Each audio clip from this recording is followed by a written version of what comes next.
In a large building under the light of the setting sun, a person reads a document of the surrender of the Shiite Principality, saying it was very good. The expanded territory beyond the Halric iron mine was a long-held dream that not even his father could complete, and the man on the throne congratulates the Marquis for this. It was a pleasant moment to think about what reward he could grant, and he mentions his heir who had passed the age of marriage due to the recent events of the war. He then asks how old his son is, believing that the royal family should take responsibility for this, and the Marquis explains that his son Eric would turn 24 years old. The emperor notes that this was also the perfect age, and he suggests giving his beloved sister to him, saying he wouldn't mind even if she became Eric's favorite for fun. This princess was a hidden one that no one had ever seen, and the Marquis is shocked because it was believed she was dead and no longer walked this world due to rumors. He wonders if the emperor would indeed offer this princess, and the man on the throne gestures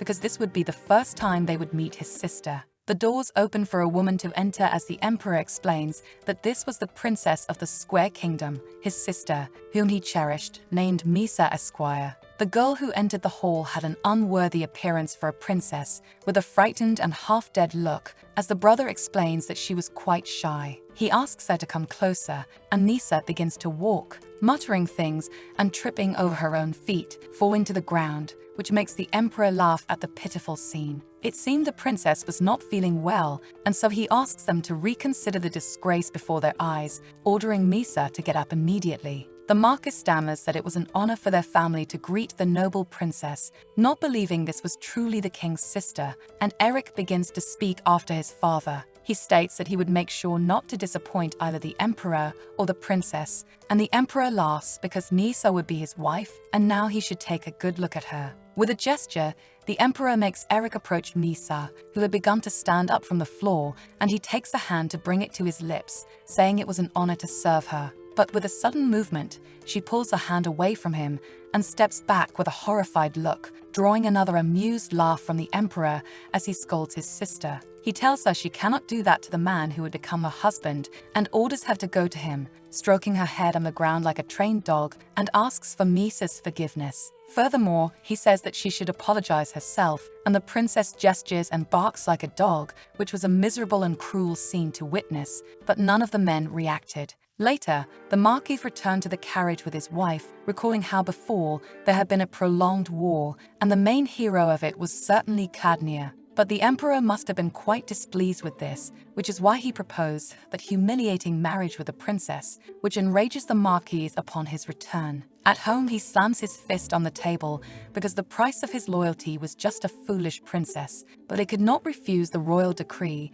Even Eric knew it was an inevitable marriage. Even though they didn't like this marriage, it wasn't as if the young Duke of Clatnia could deny it. It was something he had to do, even if entirely against his will. Beside him, Eric's cousin, Amberic Cladnia, mentions the engagement with the Crispin family, infuriating the Marquis because he was questioning something he should already know. After all, the engagement with them had been annulled in favor of Misa's. He couldn't understand the mentality of that insane king, and he asks if his wife wasn't furious as well. Despite her husband's demand, Thalisa takes her time before asking what he had said, pouring some wine and recalling a conversation she had with some women. They suggested that the princess should not use a separate room, and Thali responds that as they should have seen, there was a passage that connected both rooms anyway. But the women could see that the princess wasn't in good condition. If she were to collapse or disappear during the night, it would be a great disaster, and the emperor himself would be enraged. Sighing, the Marchioness says they should hire attendants, but the women exclaim that it was absurd to leave someone like that taking care of the princess. The emperor wouldn't like it. So, it became obvious that only Eric could take care of Misa, which irritated her because it was quite bold of the emperor to do this to the heir of Cladnia. It was a night filled with resentment and bitterness, but Eric was no different from usual, and so that day full of agitation finally arrived after so much time had passed. The news of a wedding between the brave knight, who returned victorious, and the royal princess brought joy to the people, who were tired of a prolonged war and so much pain. It was natural for them to be excited, because for those who didn't know the real story, it seemed like a mere fairy tale, but for Eric, it was far from one. The nobles whispered about the princess who would appear in public, curious to know what she looked like, and everyone fell silent at the Marquis' arrival. A knight approached to whisper in his ear that the emperor didn't intend to attend the wedding ceremony, which enraged him once again. Fortunately, the princess arrived safely, and the Marquis wondered if the emperor truly intended to mock him from start to finish in front of all the nobility. The wedding continued with a voice instructing all the guests to remain seated for the next ceremony to begin, and the priest then asked the bride and groom to come to the stage. And so, Eric waited as some maids helped Misa through the doors to marry him at the altar, still looking uncomfortable and confused. Everyone was shocked and wondered if she was ill, as she seemed drunk and could not even walk properly or by herself during her own wedding, needing assistance. Finally, she reached the altar, and the priest declared that the groom, Eric Cadnier, and the bride, Misa Esquire, were partners for life under God's watchful eyes, and they kissed. That night, the maids explained that Eric could not hurt Misa on their first night, and that they would visit him the next morning to collect proof that they had slept together. After everything, he closed the doors for the maids to leave, and he approached the bed where Misa had been tied, unresponsive, while he began to undress. As he climbed into bed, he noticed that empty bottles had been left there, likely filled with sedatives, more than enough to knock out even a large elephant. Using a sedative on someone who was on the brink of death, not even prisoners of war were subjected to such cruel treatment, and he wondered who had done something so horrible. It was clearly an impossible task without the emperor's own orders, and Eric mentioned that she seemed cold, deciding to untie Misa quickly. He noticed that her body temperature was dropping significantly and asked if she was okay, though he knew she wasn't, as her wrists had been bound to the point of pain. He decided to release her entirely, as her fingertips were turning dark red from being tied for too long. If left that way, it would become a serious problem. But there was no other way, so Eric said he would stay under the blanket for a moment and asked her not to be scared of him again, and then the two lay down together. He introduced himself to her as Eric of the Cladnier family, 24 years old, and without siblings. He used to have a younger sister, but she passed away in an accident when they were young. He had spent his entire life on the border due to the war with the Principality of Shidate, and now Misa had married him today, and he wondered how much she could understand him. Still, it was appropriate to at least inform her of her current situation. He held her hand, saying that winters on the border were very cold, and frostbite began at the extremities. It was more important than anything else to get blood circulating to the extremities, and that's when Misa realized she had calmed down and even fallen asleep after some time. It seemed she felt better because the color of her skin had returned to normal. Her condition should improve after a night of rest following such a stressful day. Now, he needed to create proof for the wedding night, and he wondered where he could find the proper items for it, soon spotting 2 empty glass cups on the table. The next morning, the maids questioned if Eric had coughed into those towels, but he responded that they were the proof of their wedding night, and they slowly agreed to give them to the priest. For now, they decided to investigate the princess, but he kept the doors shut, asking them to wait because she was still asleep and they should do it later. So, the maids agreed and left, making Eric sigh and enter again, and in the meantime, he heard murmurs and realized Misa had woken up, covering her own body. She began nibbling on the blanket, and Eric approached, saying it wasn't meant to be eaten. It seemed like she was hungry, so he asked her to wait for a moment. He returned with a piece of bread for her to eat, which made Eric smile as he saw that at least this pleased her. The scene made him realize that it helped calm her down. In the afternoon, Eric and Misa, guided by the maids, went to see the Marquis, who was still tense, and ordered them to rest because they must have been exhausted. Suddenly, some servants shouted for the princess to be careful when she started climbing a statue, and Eric himself helped her down while the Marquis grew furious. After seeing her father turn away, one of the maids said they should leave the princess in her hands because they needed to rest, but Eric responded that it was fine.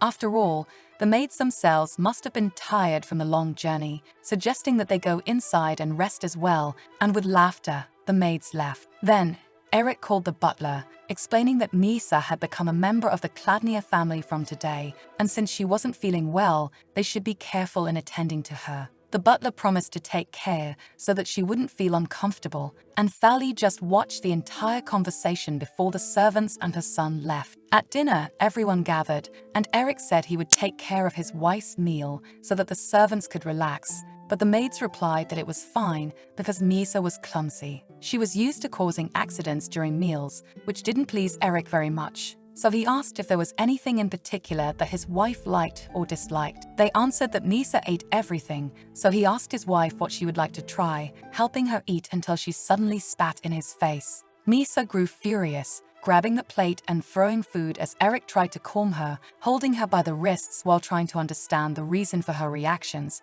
with the maids laughing. At that moment, Eric said his wife had gotten dirty and needed to clean herself, which brought the maids back to formality as they took Misa away, while the Marquis remained irritated. He gestured with his hands, asking if it was necessary to keep her alive, and Fally smiled, replying that if he killed Misa, everyone would die along with her. In the kingdom of Esquire, there were three main families known as the Three Pillars. One was the Salakisa family, which contributed to the founding of the kingdom in various ways. The other was the Crispin family, responsible for the kingdom's security, and the Cladnia family, in charge of maintaining external security, each exerting great influence in the kingdom. Whether militarily or through security, the former king of Esquire had three queens from the three different families. From the first, the daughter of the Duke of Salakis, a prince was born. This was the tyrant King Mamalik II, who failed to fulfill his duties as king and committed acts of tyranny under the pretense of restoring royal power,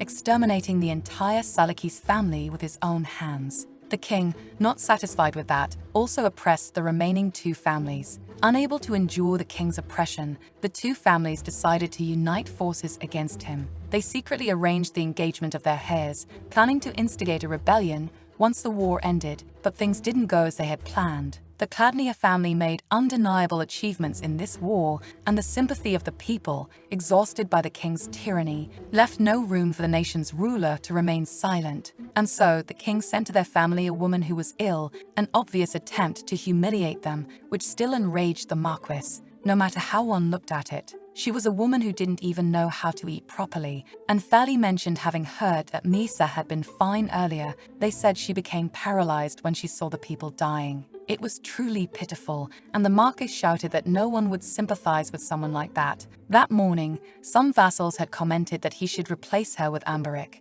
Additionally, the Marquis Crispin himself had said that if they truly wanted an heir from their family, others thought it would be good to change the successor, and the Marquis questioned Eric about it. He should be aware of what that meant. Their reputation had gone down the drain, all because of that crazy woman. But Eric remained silent before asking about the Grand Duke Hagel. His father grumbled that Hagel was another weakling, hesitating as if a part of his brain had been removed during surgery, making him that way. The king's cousin, the Grand Duke Hagel, excluding the princess, was currently the only surviving royal family member. He was a necessary figure to give legitimacy to the rebellion, but something had happened. One day, he became paraplegic due to a certain accident and couldn't live his life normally after that. He started living a life close to isolation and abandoned them to their fate. This made the Marquis even more furious because nothing was working for them, and he stormed away from the table cursing, with the Marchioness commenting on how hard it was to control his temper.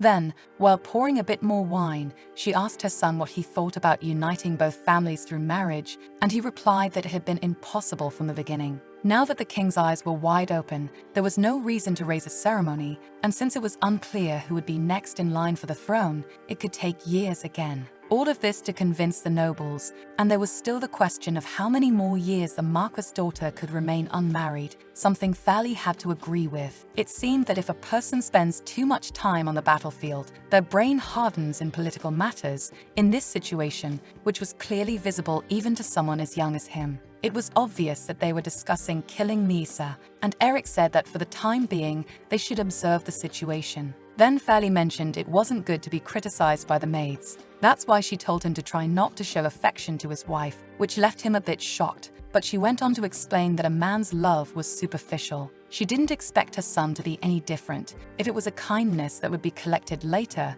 it was better not to bring it up to begin with, to avoid confusing Misa. Later, Eric reflected that even his mother thought it wiser to get rid of Misa, and he recalled his wedding night with her, hesitating slightly within himself about doing that. Suddenly, he passed by a room and heard voices shouting for her to go to bed right now. It was the maids arguing with Misa, who was still agitated and full of energy. Additionally, they commented on the expressions on people's faces and how unbelievable it was the way they looked at her. Then Eric entered the room, and the maids tensed up upon seeing him. He only heard a few words of what they had said, but it was easy to notice how the princess had been treated until now, so he asked the maids to leave because he would take care of Misa from then on. Though irritated, the maids left to fetch her the next morning. Once they were alone, he commented that his wife seemed to be in a good mood that day, seeing her expression. He sat beside her, telling her that this was the mansion in the capital, and from now on, she would travel between here and Pleiades, his territory,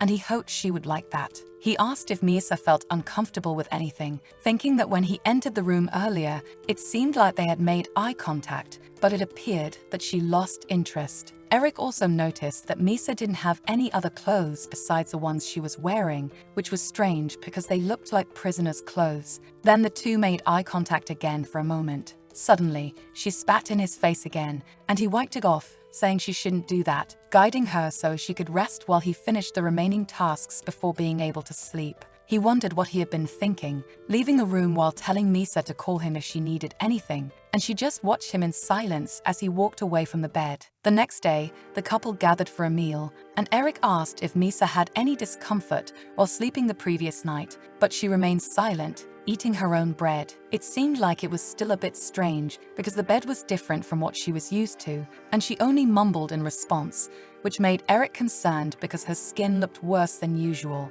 Before, she had seemed fine before going to bed the previous night, and he asked her to eat a little, even if she didn't have an appetite, because she needed to eat well to have energy. That's when she slapped the plate and began eating anyway, which left Eric a bit surprised. It had been a few days since the princess came to the mansion to live with them. After Eric and Misa's wedding, the atmosphere in the mansion suddenly changed, and during another moment, Eric, the captain, had returned to see his knights training. Everyone seemed to have something to say as he passed among them. A heavy atmosphere seemed to float in the air inside the mansion, and Eric pushed the men hard during their training. He asked one of the men why he was standing still and if he had finished his training for the day, and the man exclaimed that he hadn't. Meanwhile, at some point, the Marquise began avoiding family dinners, and Fali expressed her dissatisfaction with her husband, saying he wasn't able to control his emotions, and the vassals who followed the Cladnia family were all quite confused. However, despite this,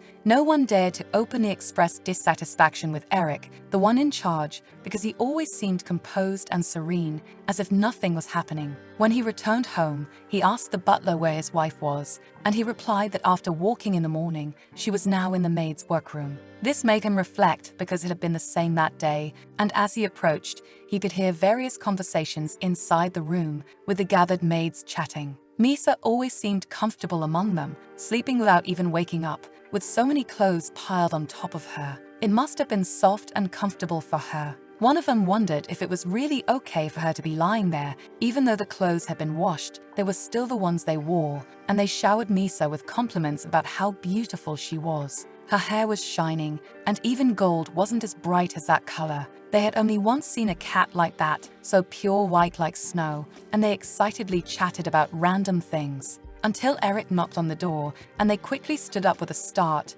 and he entered, asking if the two royal maids were off duty again, to which they agreed. This time, the mansion's own maids were responsible for taking care of Misa, and they had informed Theas through the butler that she was there to put her at ease. Eric said they had done a good job, still hearing from them that the floor was very hard and seemed cold, so they covered Misa with some clothes to try to keep her comfortably warm. He replied that they could return to their duties now, picking her up and saying he would be taking care of his wife now, carrying her out and down the stairs. Silently, he walked through the corridors to the bedroom, when Misa suddenly woke up screaming and struggling, and he carried her to the bed, asking her to wait for a moment. If she fell, she would hurt herself on the floor, so he gently laid her on the bed, and she jumped defensively away. After observing the princess for several days, something became clear. It seemed like Misa didn't particularly like him. She only thought of him as a means of transport, and all he could do was watch her try to adjust. That's when he noticed a loose strand of hair on her head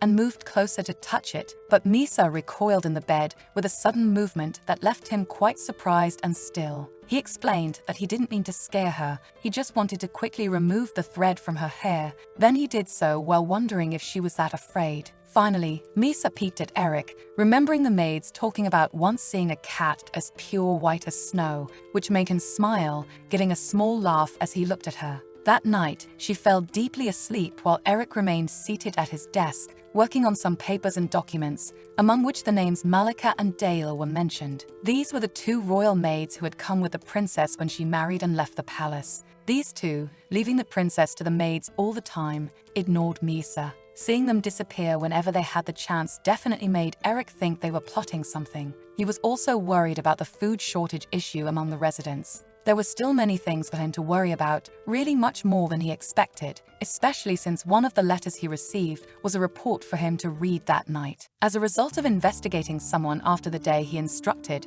it confirmed that they had met in the suburbs the previous night. It was a story told. It was about the Marquis, Eric's father, and how he had been sneaking out to meet a lady from the tavern at night, betraying his wife in peace. When Eric's father suddenly started discussing a marriage with the Crispin family, he was the only one who became suspicious about it at that time, but it was understandable. What his father proposed wasn't particularly bad for the nobles and knights to hear, but for some reason, Eric couldn't shake the feeling of discomfort about this plan. So Eric secretly kept an eye on his father from that day, and in the meantime, while walking around the place, he ended up discovering that there was a certain woman from the tavern. She had been frequenting his father's room. This was the first time Eric found out about his father's indiscretions, which left a bitter taste in his mouth, but he couldn't do much about it. After all, they were on the battlefield where life and death were at stake, so Eric investigated to find out if that woman had any hidden motives in their encounters. Maybe another partner or support,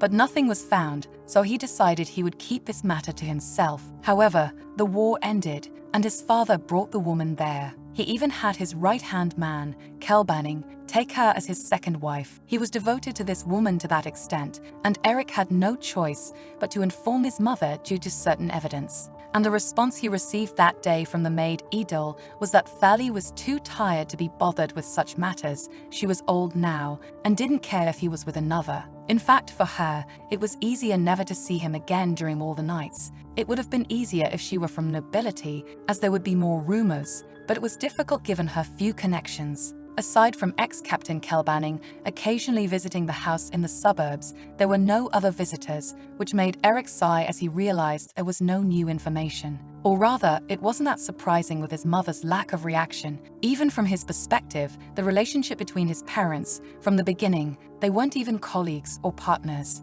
Considering how they raised a family, he shouldn't have expected anything different when telling the truth. As he reflected on this in his chair, he heard Misa stirring in bed. He asks if she was awake when he sees her get up and walk toward him, suggesting that she could go back to sleep, but wanting to know if there was something she needed now. She remains silent and limps over to Eric, sitting on his lap and looking at the papers, seeming curious about the documents, though they probably weren't that interesting. The princess, who had always subtly avoided Eric, approached him first this time, and he didn't feel entirely bad about it, only laughing a little and picking up the documents in his hands. Eric hadn't thought much about it before because of the unexpected situations and his resentment toward the king, but he felt a new wave of emotions when he thought of her. Or rather, that it would be Misa with whom he would spend the rest of his life. When he first encountered chivalry in his childhood, it filled him with a sense of responsibility and even pride, but it didn't take long for him to wake up from this dream when he faced reality. No matter how beautifully it is formulated, it was a blood oath for the family, nothing more than mere entertainment for the next generation. That's why he didn't have specific desires for the woman he would like to have as his wife. He didn't even care if she was someone who liked to tear up pieces of paper like this. In fact, after realizing his position and responsibility as the family heir, Eric didn't have high expectations in his relationship with women. As Nisa touched the papers, he gently held her wrists and asked her to stop now. Because there was something she couldn't tear. It was a document with a symbol, and even with her insisting, Eric refused because he hadn't even finished reading that paper yet to begin with. Misa still continued trying to reach for the paper for some time until the next day, when a maid went out to talk to Thali, who was preparing for the month of March, and asked if it would be better to have a large bonfire prepared separately in the greenhouse for that year's recital, and she answered that yes, as long as it was a small one made in advance. It was still cold compared to previous years. That was when she was suddenly interrupted by Misa running into the room and one of her royal maids asking her to stop. She threw herself onto the carpet and sighed, with Fali staring at Misa, confused because it was unusual. After all, she had heard that Misa was always with her maids during the day, but that day she came to her. Edil mentioned how she called the princess as if she were a stranger, but Fali still didn't know how she should specifically speak to Misa, and told the royal maid Deal that she was so busy with renovations that she didn't even know much about palace etiquette, asking how she should address the princess. As expected, Fali noticed that not only were they not helpful, but they weren't even making a light effort to get along, given Deal's hesitant response. Then, Adol, who had seen a similar situation before 3 generations ago, said that the head of the Edvard family and his wife had called the princess by her own name, Misa. And since Eric referred to her as his wife, perhaps Fali could call Misa by her name. Fali mentioned the princess's name after hearing about it and called her by her name. Then, Misa looked at Fali, sitting up from the floor and smiling at her, which made Fali smile too, surprised because the princess allowed her to be called by her name like that. She praised her because Misa was a beautiful name, and Deal agreed because it seemed like she liked Fali, asking if she could take care of her until dinner time. With the Marchioness's agreement, the woman asks permission to leave, which made Edil smile, commenting that it wasn't easy at all, even with a single title, one never knows what to say. She had heard that Deal stayed busy all day, but still diligently prepared the princess's bath, while Malika was never seen at the mansion for such a long time either. Upon hearing these words, Fali considered that there must be a reason why these 2 royal maids were being so lazy in this way. But for now, there was no choice but to play along with these people's games, as they didn't know what they were trying to accuse them of. And that was the greatest concern at the moment. So, Fali asks Edil to fetch her headache medicine, which should be in her room. It didn't take long before another maid appeared with the medicine at the door. She stated that she had gotten the medicine near the dresser in her room, and Edil returned with the headache medicine, placing it down first to be able to serve Fali. That's when she noticed the unusual scene of Misa clinging to Fali's legs, especially since it was rare for her to let anyone lean on her knee like that. So, Edil asked if her lady was okay, and if the pain was intense, they should call a doctor. But she changed the subject, mentioning Misa and that she was supposedly 20 years old. With the maid's agreement, Fali said she had heard that when Misa was younger, she had seen more than half of the royal family brutally murdered with her own eyes. It must have been so painful that it was hard for her to bear with sanity. Even now, she continued to be exploited by people, despite never harming anyone. Fali even stroked Misa's head, feeling sorry for her, which shocked Adol as her lady praised the girl, saying her eyes and facial shape were beautiful. She just needed to be well fed, which made Edel wonder when her lady started paying attention to such things like physical features of other people.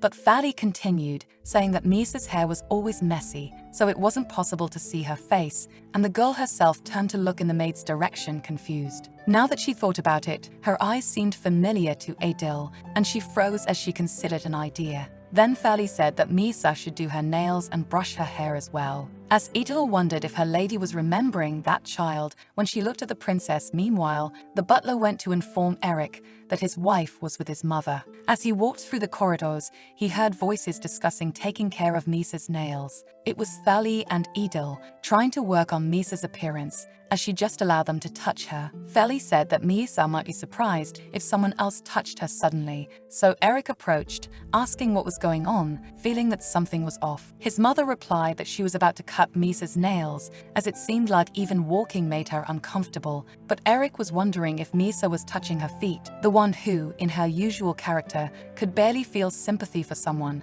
There was no way she would try so hard to touch a person's feet like that under normal circumstances. She should have originally been a rational person, cold even with her son, but suddenly, she was looking at the princess with a tenderness that was almost too surprising. The only exception for his mother making that kind of expression was when she was with his younger sister, Rosie, who had passed away a long time ago, and Eric reflected on this. Considering that maybe his mother had started to like Misa because she saw her as if she were Rosie, he approached, asking for the scissors because he wanted to do it himself. Even with Thali responding that everything was fine, Eric insisted that he wanted to do it, and he wondered if it was really okay to let his mother act this way with his wife. The reason for his growing concern was that he kept having memories of how Thali was on Rosie's last day of life, and he wondered if it was okay to leave things like this. To everyone's surprise, Misa was behaving well when Adol noticed that she suddenly seemed uncomfortable and started feeling strange all of a sudden. With her expression not looking good at all, the maid decided to get a biscuit and placed it in her mouth, creating a deep silence in the room until Adol sighed in relief as Misa calmed down. Eric asked what that was she had just done, and Adol explained that Misa seemed irritated, but when she put the sweet in her mouth, she remained quiet instead of causing a scene. It seemed that she liked sweets quite a bit, which made Thali wonder how Misa could eat with her mouth so tightly pursed like that, although she was happy that Misa enjoyed sweets. After all, it was good to see Misa eating well, and Eric just watched his mother react that way, not understanding the reason behind it, but saying nothing to interrupt. During dinner, he helped his wife eat, making sure she chewed well and didn't swallow too quickly, and he wondered what his mother saw in the princess that reminded her of Rosie. He questioned whether it was because the color of her eyes was similar to his sister's, but judging by the similar eye color, there was also his cousin Amberic, who shared that trait. So, Eric questioned why his mother never treated Amberic in a special way he couldn't understand. Then the butler apologized because the preparation of the quail had taken longer. He served the dish at the table, and Eric thought that the princess seemed to have become relatively docile after eating by herself. This meal shouldn't be too difficult for her. That's when Misa began to curl up and cover herself defensively, mumbling, and Eric worried that she might be feeling unwell, rushing to her aid immediately. He noticed that it must have been the roasted quail that was making her uncomfortable, deciding to remove it, though he remembered that the maids had said she liked everything. Eric ordered the dish to be taken away and wondered if Misa had had so many bad experiences with food in the past that she had such a terrible reaction in the palace. The next day, as usual, Misa was spending time with her maids, who became concerned when they saw her lying on the cold floor with nothing covering her body. She mumbled at the maids' warnings, and they commented that it didn't seem like Misa had any intention of moving now, and they would have to put a blanket over her themselves. One of them rolled Misa onto some fabrics and cloths, warning her that the floor was cold and hard, and she should at least lie on top of soft cloths to be more comfortable. The maid asked Misa if she felt better, and also considered that they should cover her body too to make her even warmer, which made the other maids laugh a little. It was a bit sad because, despite their efforts to communicate, the princess couldn't understand their words. She was very strange, though she might have an idea of what they were saying. This was because her husband used to speak to her like that every day, which should mean that constantly encouraging contact could be good for Misa to help her understand. Besides, Eric visibly loved her so much that it was said that his wife's feet rarely touched the ground. It was strange for someone who generally wasn't interested in women. This made the maids wonder if he had a specific taste in the opposite sex, and another maid reminded them that they should be careful with their words to avoid being dismissed. After all, it was important as long as the relationship between them was good, and there was nothing twisted about it, but still, it would be better if Misa wore better clothes now. Instead, they left her in those fabrics as clothes, but it was difficult to keep her fancy clothes clean because she was always lying on the floor or getting dirty. That's when one of the maids suggested they could make a bib for her with beautiful embroidery that would look great, and Misa especially looked good with yellow flowers on her clothes. Meanwhile, Eric was busy training his men for some time until he looked up at the sky and realized it must be time for lunch. Now that he thought about it, he worried if Misa had eaten well because she seemed in a bad mood that morning, so he wrapped up the training for his men that day. On the first morning she arrived there, she didn't have this energy and slept the whole day. He thought she probably didn't even have a proper lunch by herself, and she wouldn't have been able to play properly with the maids. He wasn't sure if he was as nice as the maids were, and he overheard voices saying that earlier she'd have fallen into the stream in the garden, washed herself, and then took a nap before eating. Now, she was in the maid's quarters as usual, but Eric was surprised by the butler's report that she had fallen into the stream, and he explained that she had been watching the fish. And apparently, she had slipped and fallen with Eric's mother, which made him calm down a little because she shouldn't have been in such danger since she was with Thali. Either way, he smiled, thinking that Misa had been distracted all day, until the butler reminded him that his wife didn't seem to have liked the chapel very much. And Eric agreed because she must have found the place boring. After all, she had to sit for too long, and the butler explained that when Thali took her, she obeyed blindly without complaining. When they arrived at the chapel, she started complaining from the entrance, so they had no choice but to wait outside with the maids until Thali's service was over. Eric wondered if Misa would have enjoyed herself more if she had been given some treats like the other day, and he considered the idea before deciding to ask the butler to put some on her table. He made sure to place treats on her table every day. Later that evening,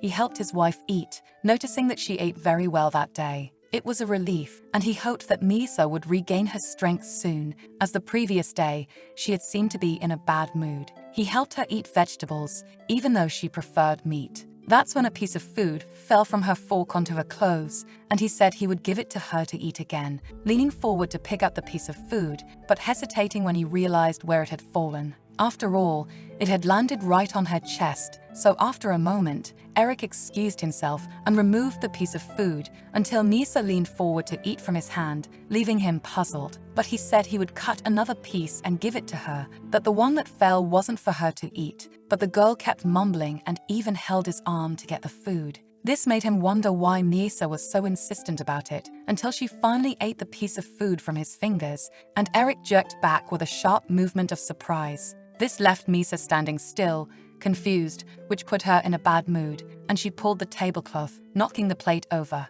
One of the maids came in, wondering what had happened. She then saw the chaotic scene where, somehow, a plate had ended up on Misa's head, and the royal maid quickly guided her out of the room to clean her up. The maid wondered if Eric didn't find mealtime exhausting, but on the contrary, Eric spent the whole night away from Misa, feeling very confused after what had happened. He could still feel the warmth of her lips on his fingertips. She was his wife, but she seemed like a child, perhaps not even aware that Eric was her husband living by her side. The princess was by no means an object worthy of rational consciousness. That didn't work either, but for some unknown reason, he still felt embarrassed by what had happened. The next day, the maid Adel mentioned that there would be a recital that Wednesday, and Thali added that many people would be involved, and she worried that Miesao might feel uncomfortable. Eric asked if she wasn't exaggerating a bit, and his mother replied that everyone would be hunting for meat like hyenas, so they had to show that they got along well in public. The poetic reading sounded like a plausible name, but in reality, family lovers who thought like that gathered once a month to exchange opinions about the royal family, and also about the corrupt families. It was a good place to obtain various information, and this event was being organized by the Kladnia family, with the workers busy for days. Everyone was crowded into the greenhouse, making preparations for the event. First of all, the wife of the Marquis of Crispin and her only daughter, Lacane, was scheduled to attend. Since this was the first meeting since the two families broke off the engagement, it was also a matter of secret interest to everyone. It was not possible to discuss the broken engagement. In any case, it was clear that the atmosphere there would be very uncomfortable, and Thali asked Misa if she would like to go see the greenhouse together, as it was almost ready to be seen. Then Eric also asked his wife if she had enjoyed herself that day, and his mother laughed because he sounded like a father who had left his daughter with a babysitter, speaking to her that way. But she agreed because Misa had enjoyed herself that day, and she asked if they should all go to the greenhouse together. He declined because he still had a lot of work to finish. He had only come out for a moment to see his mother and wife, but soon he had to return. In the end, Misa went to the greenhouse and walked quickly among all the servants, enchanted. Luckily, when he saw Misa during the day, she seemed like a girl or a small animal full of energy, and she was easily distracted while Thali took care of the tasks with the maids. Seeing her this way made Eric feel relieved. He had felt that Misa was tense all the time, but now she seemed to relax a little. That's when one of the maids who liked her approached. With a bird cage in hand, she asked if Misa had gone to see the greenhouse, wanting to know why she hadn't gone to the studio earlier since they were always waiting for her. When Misa looked at the cage, her eyes widened, and she backed away in fear, having memories of birds and crows where there were blood-covered bodies in her thoughts. She could hear the birds saying it thought her mother had done something wrong. No matter how bad her mother was, she would scold Misa if she did anything wrong to her.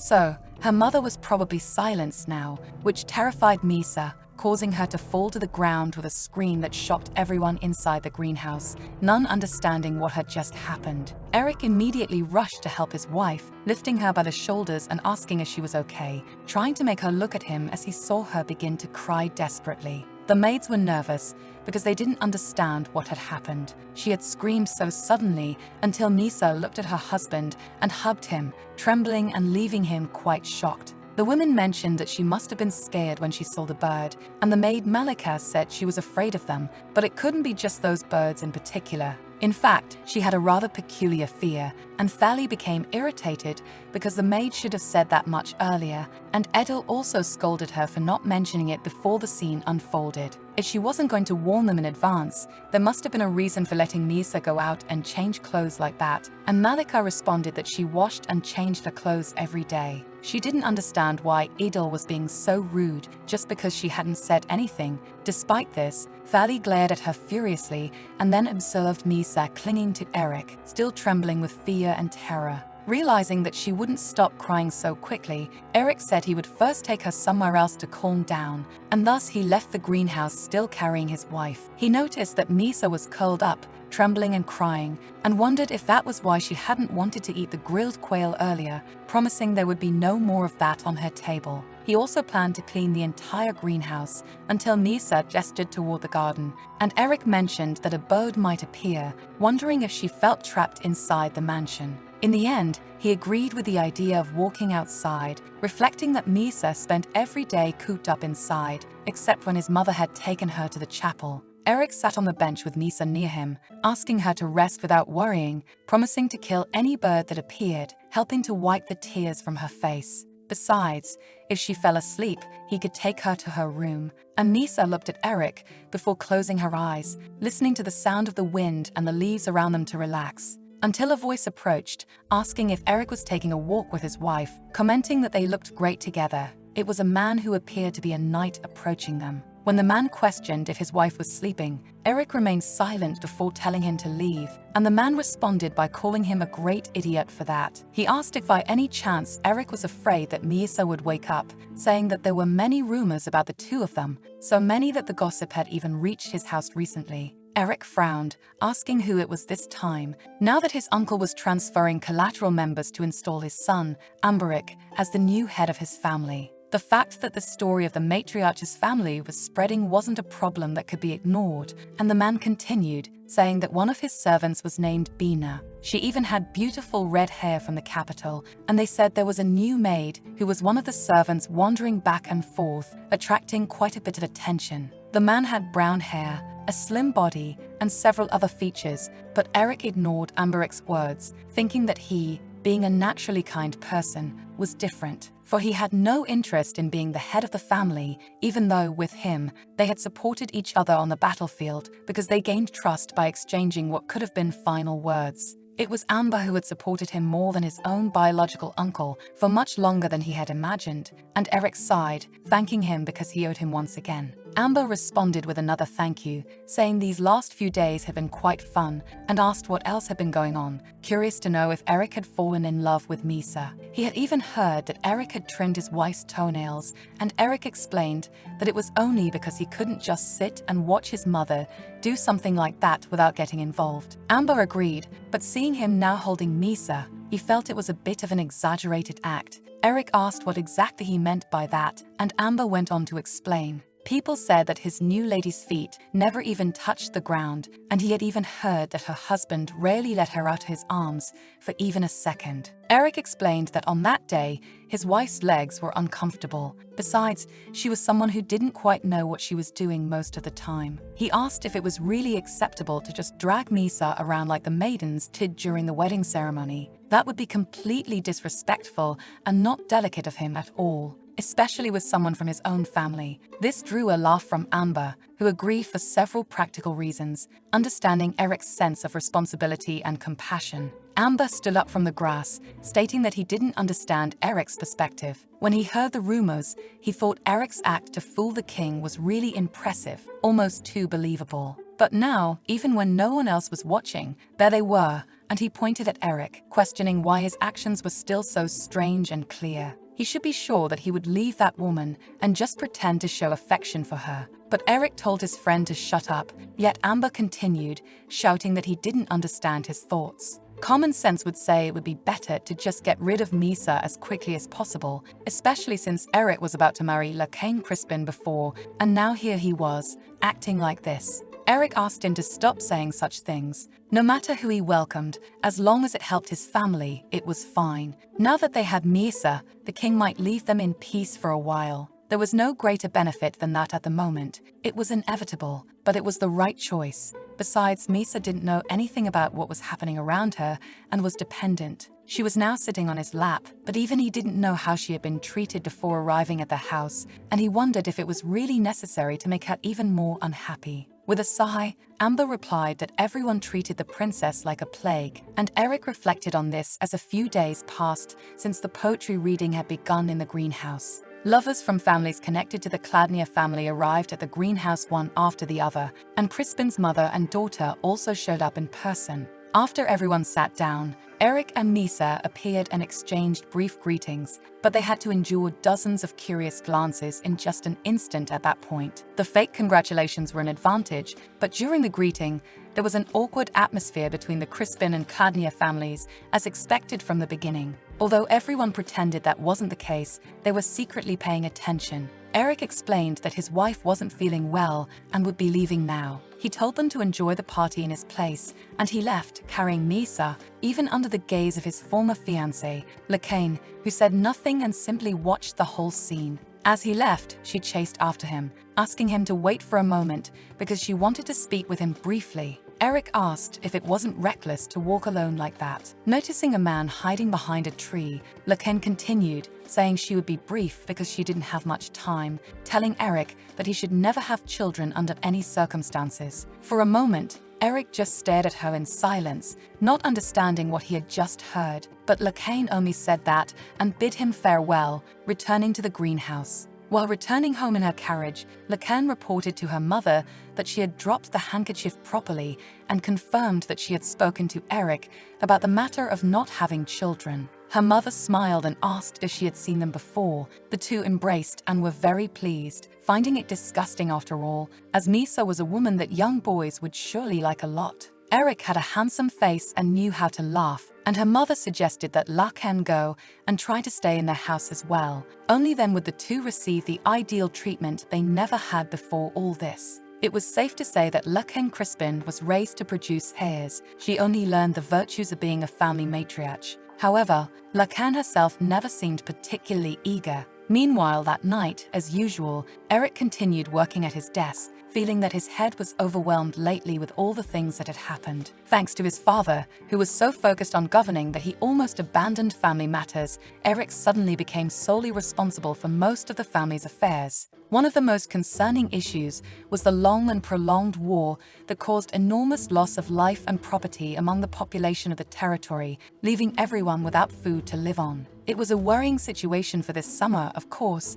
If they could somehow get food and survive until autumn, then the soldiers returning to the farmlands would produce a harvest and the situation could gradually stabilize. To begin with, Cladnia was the family that contributed the most in that war, so it was only fair to receive compensation, or something sufficient so that there was no need to worry about such things. But then, the only reward the king gave to the Cladnia family was a humble mine. The Halleck iron mine, which was built with customer service in mind, and also Misa herself. The Halleck iron ore could take several years to be developed. It wouldn't be of much help now that food was urgently needed. The key was how to use what they had to provide food, but the king pretended not to notice, so the family had to manage on its own. This didn't mean there was a major financial struggle, but if any problems arose, due to his father's absence, all the servants naturally just watched. Everything was out of loyalty, but this sudden situation, where everyone had high expectations, was much more painful than Eric had expected. It was like a real coffin being built, so much so that he could feel his limbs being overburdened.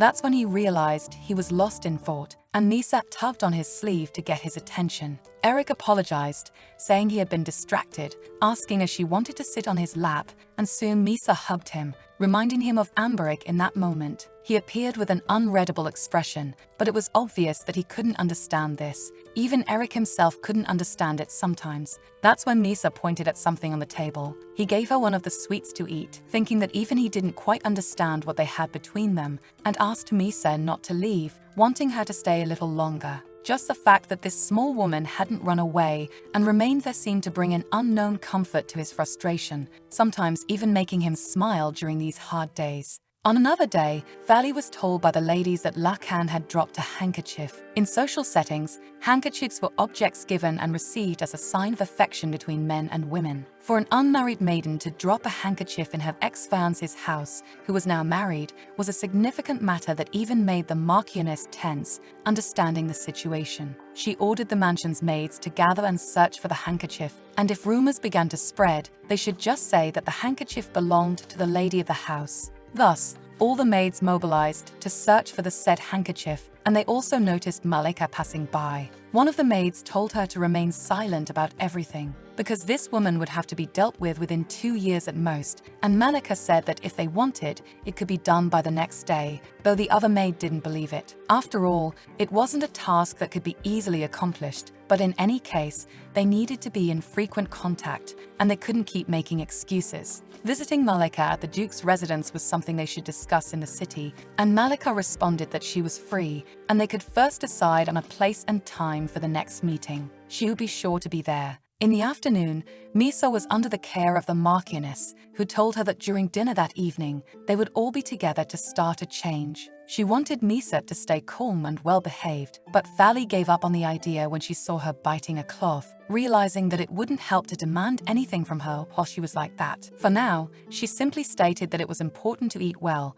not understanding how her neck could be so thin, only commenting that she was a good girl with beautiful hair. Unaware that the Marquis had passed by and saw the whole scene with his wife, and that night he was visibly in a bad mood seeing Misa at the table looking so ungraceful. Valley asked her husband to be patient because she was still practicing, and Eric helped Misa eat, teaching her how to hold her utensils with her hand and cut her food carefully. The Marquis said it was quite a disturbing sight, not understanding her age and why she had to be taken care of like a baby rather than an adult woman. Then, the Marchioness interrupted him, suggesting that he not pay attention to the table after all. Misa herself didn't want his attention, which made her husband feel offended and demand an apology. But Valley refused to apologize and told Eric he should make sure his wife ate some vegetables too, and he replied that she was eating very well. That's when the Marquis slammed his hand on the table and stood up, saying that soon they would have to greet the king, and they should make sure she had no falls or scratches until that day. After he left, the Marchioness mentioned that there were indeed only a few days left and asked her son if he had prepared the gifts to take to the palace. Eric confirmed that he had arranged something decent, and his mother hoped nothing would go wrong, although she trusted him. In the kingdom of Esquilia, there was a custom for couples to visit their parents' homes. 50 days after their wedding, for Misa and Eric, this home would be the royal palace, which obviously created even more tension than at the beginning, but nonetheless, they prepared. The maids helped pack all the luggage to take in the carriage, and Eric watched Malika giving some orders as well, as that morning they were heading to the palace. It was unusual to see the palace maids performing their roles properly. When Eric had abandoned all expectations for a marriage, he had received a wife like Misa, and also many sympathetic glances from the people. She was a wife who wasn't as bad as he had initially thought. Eric then asked Misa if she knew his name, but she turned away. Even if his wife didn't know who he was, having someone to protect made life feel worthwhile, and Eric told her it was okay when Misa flinched. He just wanted to know for precaution's sake. That's when Malika entered the carriage with that same fixed gaze to announce that it was time to leave, and thus the couple, along with the maid, began their journey to the palace. They were guided to the royal hall to meet the king, with Eric supporting Misa as the strong sunlight piercing through the large windows touched their bodies and faces as they walked. The cold, grey marble covering all the areas of the central palace was likely meant to make everyone feel intimidated, and Eric could recall the king's behavior. It brought only a frightening sense of discomfort. 20 years ago, the young king had ascended the throne and had managed to stabilize his power without much difficulty overall. However, 12 years ago, while many people were absent due to the war, something happened in the capital, and the king's actions suddenly changed as if he had changed his mind. The floors of the central palace were perpetually stained with blood, and before the stains could be cleaned, another head would roll off a body as usual. Eric wished he knew what kind of eggs he was stepping on and wondered whose body would be the next to fall now that he was there. Finally, they reached the grand hall. There, they greeted the king, and he replied that it had been some time since they had last seen each other, smiling at the couple before him, commenting that Misa's face looked quite beautiful. At least compared to the last time they had seen her, that's how it seemed to the king in general. He couldn't help but noticed that she had been well taken care of over the past month. Even though Eric had tried to guide his wife in front of the king, she just collapsed and lay on the ground, drawing a laugh from the man on the throne, who commented that they could expect a baby soon. In fact, Eric had been trying to avoid the king's suspicion ever since that evening, but he replied that he hoped it would happen as soon as possible. However, he had no intention of forcing someone who didn't know anything to go through the pains of childbirth, so he explained to the king that her health wasn't in perfect condition. But the king said that was enough and dismissed the person who had approached to whisper in his ear, with Eric thinking that Misa might bring a suitable maid later. The man who had been whispering to the king said he wasn't talking about the health of monkeys. Instead, the royal maids had brought quite an interesting piece of evidence. It was the beginning of a bloody night on the bedsheet, but when they tried to clean it, they discovered that the lower part of the princess's body was fine and nothing had happened. From that night until now, whether the bedsheets or the princess's body, they said everything was impeccably clean. Therefore, the king inquired about the meaning of all this and Eric's lie. He questioned whether Eric wasn't happy about having a royal hair, despite Eric thinking it was a mistake, but the king wanted to hear it directly from him, with an open mouth and without hesitation. Even though he said he hadn't touched the princess, he still went to the priest and asked for a national marriage, and Eric responded that it wasn't possible, thinking it was shocking that the royal maids would go that far. With another laugh, the king claimed that Eric had deceived the royal family, looking a bit more at Miisa and asking if that wouldn't be considered treason against the royal family, provoking him.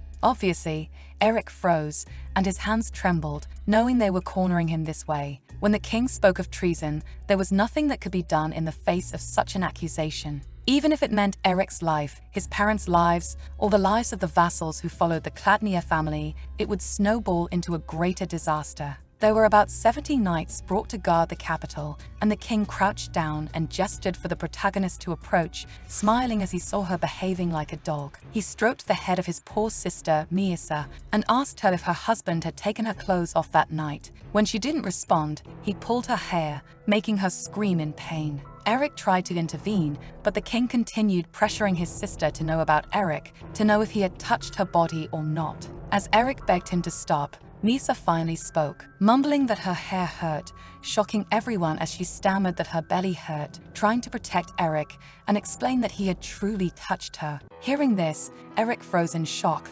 staring at his wife, not knowing what had just happened and what he had just witnessed. But the king stood up and released his sister. He ordered her to stop, because it wasn't pleasant to hear about his sister's sleeping arrangements. Feeling disgusted after touching her, he kicked Miisa, causing her to fall. He declared that they were finished and left Eric to hold his wife, struggling to contain his fury toward the king. He simply carried her back to the carriage, and they left after the visit. Eric continued holding Miisa as she fell asleep in silence until they arrived at the mansion, where they were greeted by the butler, who asked about the visit. Noticing Misa's condition, Eric replied that he would just take care of his wife that day, and everyone should make sure no one approached the west wing of the second floor. Even as the butler tried to say something, Eric instructed him to go to the knight's quarters and call for Cullen, asking him to guard the west wing of the second floor. Even the royal servants were confused by the seriousness of Eric's request, but he still took Miisa to the room until Cullen arrived, one of the Kladnia knights and Eric's comrade.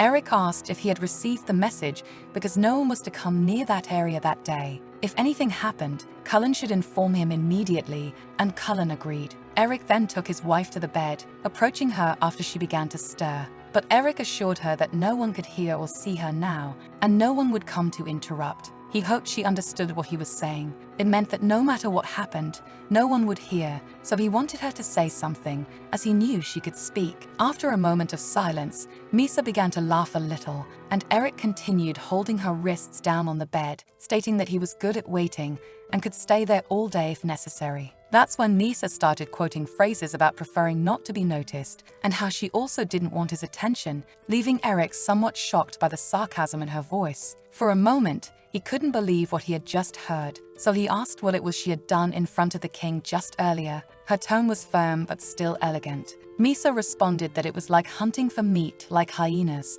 so they had to show that they were doing well, words that Eric had certainly heard somewhere before. Unlike his gentle face and calm voice, Eric's hands trembled slightly with tension, so he let her go, apologizing because he didn't want to pressure her so much. It was hard to believe that she was actually so well and healthy, and he wondered what her mind had been thinking all this time, after everything she had been through. He had heard that when she was 8 years old, she had watched her mother lose her life, and later, she had also witnessed her other half-siblings being killed one by the current king. So, what Misa had done to survive was to pretend to be mad. It was worse than how animals were treated. She must have been despised and ridiculed. Eric was speechless as he reflected on this. What kind of life must she have lived all these years to survive? Even though he had just met her, he wondered if this was a matter for which he could offer comforting words. It was too delicate, even though he wanted to say that all those years had been unjust to her. Perhaps it was something that couldn't be soothed by kind words for Misa's heart. It would be too shallow to simply say that she had lived through days like these. Eric wanted to say something to Misa now, but there was nothing he could say, so he remained silent. The next day, while the protagonist slept, the royal maids entered with the butler bringing breakfast. Melika stood staring at Misa's sleeping body. She approached to wake the girl for breakfast, and Eric thought that Malika would be executed for giving a false report to the king and causing that chaos in the castle. But somehow, the maid had managed to escape punishment, so Eric told her to let Misa sleep a little longer, as she seemed quite tired after being out for some time. Malika hesitated but agreed, still with that sharp gaze. Then the butler asked if Eric wanted to eat first and if he wasn't busy with a full schedule that day. It seemed like they came to check if the marriage had been consummated late, but perhaps it was better that they understood it this way and didn't openly clarify anything to everyone. As he ate, Eric realized that it was a meal he was eating alone after a long time, and it was as dry as sand. Just as usual, Misa continued acting mad, following her list of tasks,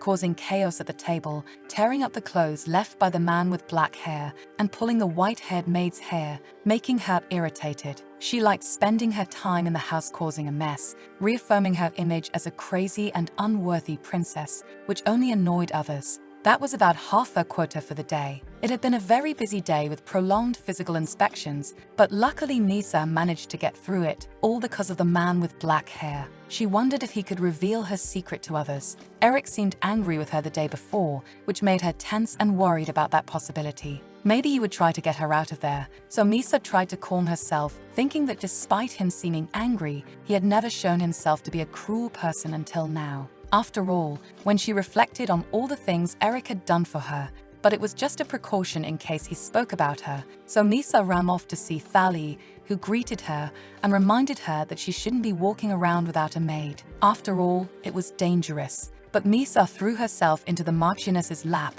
who stroked her head, commenting that she must still be half asleep. Misa felt relief seeing that she hadn't changed. She was still the same lady, and that reassured her. Feli asked her servant to continue with what he was saying, mentioning that in regard to the garden repairs, she suggested making some changes, and some materials as well. She had investigated and suggested they could use major wood, which was 2 jur for 1 carol for the garden, and they would need a total sum of money, which caught Misa's attention. The palace garden used Zaydam wood imported from the southern islands, which was 5 times more expensive, 10 jur for 1 carol. It was an imported material that was far too costly for this family. Misa had only been at the royal palace and her own palace since then, and the servant mentioned that the Rogentum family's dairy farm had recently begun producing butter and cheese. It was expensive, but supposedly of good quality, so he brought some. The butter cost 20 parcel for 1 del, and Feli tasted it while Misa was shocked at how expensive everything was.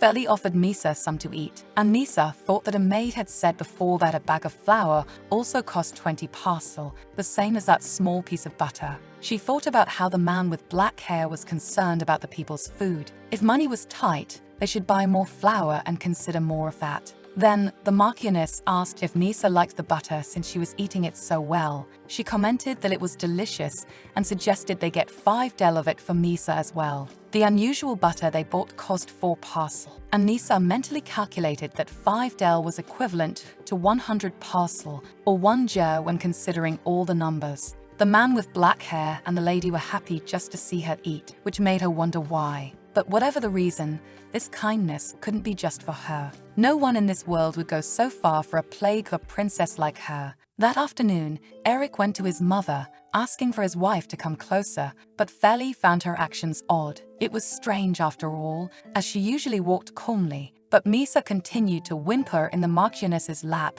thinking that she didn't want to stay with him, almost seeking Feli's help. But Eric picked her up anyway, whispering that it would be better if she stayed quiet. He hadn't told anyone what had happened the day before and didn't intend to. His words left Misa frozen in surprise, simply staring at her husband as she realized he was telling the truth, unsure whether she should trust him or not. That night, Eric asked if Misa could eat by herself, and she stood still, thinking that, as expected, she really didn't like this man with black hair. She wondered if they really had to be so formal with each other. The servants in that house were always inefficient, knowing that she preferred to eat with her hands. But they still insisted on bringing forks and knives, something she hadn't done in nearly 10 years, so she struggled to eat, her hands barely strong enough to do so. Eric mentioned that, as expected, she was good at it, which seemed like sarcasm to Misa given her effort to eat with the utensils. He was indeed a strange man for that remark. She dropped her fork and began to eat with her hand,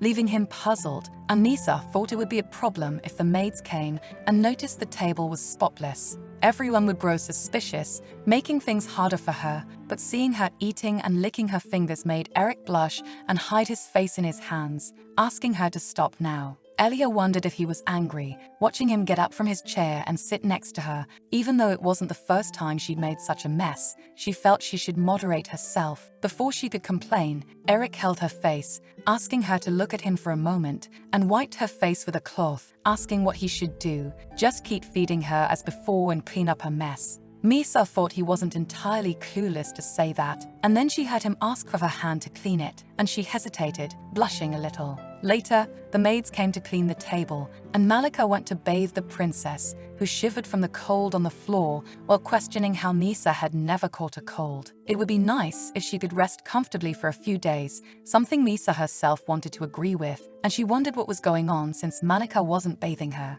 That was the job of the other large maid, Deal, but suddenly she was being a personal nuisance that day, so Misa decided to pull the maid's hair just because. This angered Malika, who threw her to the ground, but before she could hurt the princess, Eric appeared, asking what she was doing, and the maid froze before turning to face him, asking why he had entered the bathroom so suddenly, because, as he could see, Misa had started misbehaving. Sometimes she hurt herself badly doing such things during the bath. There was nothing Malika could do to prevent it, but she was obviously lying, so she asked Eric to leave for a moment because she wanted to finish bathing the princess. But Eric refused, saying he could do it himself, and the maid said it would be inappropriate for him to do such a thing. Besides, Miyasal might try to drown herself or flee from there. Therefore, he didn't need to worry about such a difficult task, but he replied that it was precisely for that reason that it was more appropriate for him, her husband, to do those things and help her. Malika said it wouldn't be easy to bathe her alone, explaining that first, he should wash her hair and treat the ends with oil, then clean her body thoroughly and dry her completely. Additionally, he should apply cream, but Misa knew it was a big lie, as usually this maid just washed her with soap and was saying these things as a big pretense. In the palace, they used caustic soda to wash clothes. At least here, things were a bit better. so Malika decided to leave as Eric insisted he would take care of everything himself. After closing the door, Eric sighed, glad to have gotten rid of the maid, but he asked Misa if she couldn't do it by herself now, catching her a bit off guard. She shook her head because, after all, a lunatic couldn't bathe alone, and he blushed, stammering that he understood her point, asking her to wait for a moment then. Misa wondered why he was angry again, knowing it wouldn't help to keep upsetting him like this, and thought she should just cooperate for as long as possible. When she approached, Eric covered his face and asked why she was doing this, but Misa thought that one day this man might annul the marriage and reveal her secret to the palace, and more importantly, when she first saw his large and intimidating figure, she decided it was best not to oppose his will as much as possible to survive. However, Eric's embarrassment faded when she removed the towel from her body, revealing numerous scars, and when Misa realized this, she backed away, feeling she had made some kind of mistake. Though he was large and intimidating, Eric had always been kind to her, but given the fury she now saw in his eyes, she couldn't help but feel she wouldn't leave the house unscathed. Then, she shrank back on the floor, wondering why he was angry. It wasn't as if Misa had ever been hurt for the right reasons before. They used to beat her for no reason at all. Instead, Eric crouched down and touched her back, asking how severe her injuries had to be for the wounds to leave such marks. He wanted to know who had done this to her. Who could be so cruel as to cause such pain? Misa wondered if he felt pity for her. His voice sounded pained, different from anything she had ever heard from him before. For some reason, the unfamiliar tone of sadness in Eric's voice made the protagonist feel that she should at least offer him a proper answer, so she said it was the king. Eric widened his eyes at this, sighing in confusion. For now, he asked her to get up because they needed to finish washing her body quickly and leave soon. If they stayed like this, she would catch a cold. Earlier, Misa had thought he was angry, but now he had lost his embarrassment and helped her into the tub, asking her to get comfortable and to let him know if she wasn't. This was the first time he had ever bathed someone else. Suddenly, Misa realized that Eric was starting to look at her with a lot of pity and treated her kindly. Instead of simply washing her like a dog, as people normally did, he gently took care of her hair and was extremely careful when touching her body. It was a pleasant sensation. She wondered if bathing had always been this good, and even closed her eyes to relax while he massaged her hair and handled it with care. Even blushing a little, Eric continued taking care of Misa, cleaning her back and neck, asking permission to touch her a little more, and Misa started laughing after a moment, feeling ticklish. Usually a lunatic wouldn't care who was tending to her body, but the emotions Eric showed spread through her like an infection. As he blushed and turned his face away, she herself felt a little embarrassed and recognized it. It made her feel strange, without any apparent reason besides him. Later, when they returned to the room, Eric laid down, visibly exhausted, but asked Misa to lie down and rest too, holding her wrist and saying she must be tired. The two lay side by side, and she thought it was him who should be resting, not her. Honestly, Misa couldn't understand Eric. His actions were strange and confusing. The previous day, he had been irritatingly ungrateful despite being spared, and that day he had looked at her scars with sympathy. At other times, when eating voraciously, he showed disdain. He was someone who couldn't hide his feelings, and while watching him fall asleep, Misa approached, wondering if he was fully unconscious or not. Despite everything, he seemed like a rare and good person, so the protagonist left the room,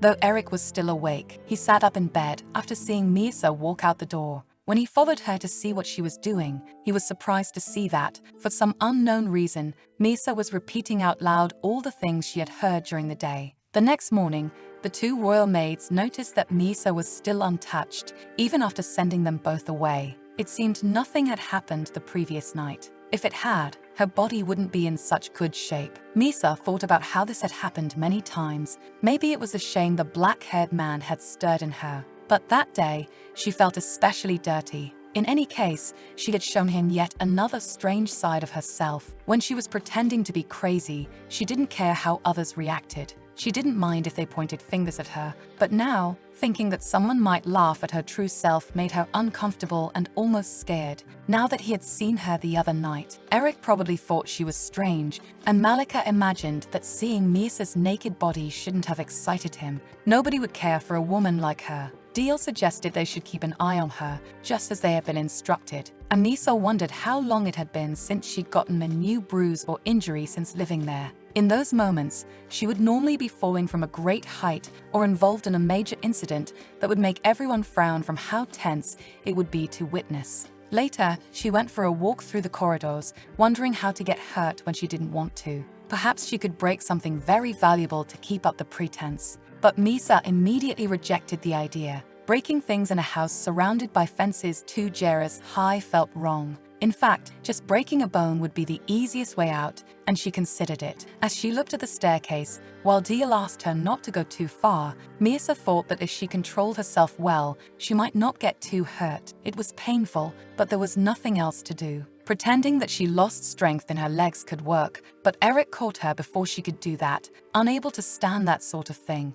Anissa wondered when he had appeared. Eric said he would take care of his wife that day and told the maid to rest, almost making her irritated after having her plans to fall down the stairs completely stolen. The two went to the greenhouse, where all the birds had been transferred to other locations, so she wouldn't have to worry about anything. He asked if she really hated birds that much. When the protagonist agreed, she fell silent for a moment before Eric asked why. But Misa wanted to know if the bird she had seen earlier and been frightened by was used for food. The question left him puzzled, but the protagonist thought they had brought people there arbitrarily, and then she didn't explain herself properly about the bird and remained silent. At that, he asked where Misa felt uncomfortable, while she wondered why he kept being so annoying, and he continued saying that it was okay. After all, no one would come to the greenhouse, so they could talk comfortably. Then Misa looked at him over her shoulder, feeling a bit tense, and he asked if she had difficulty speaking. Although Misa was good at speaking mentally,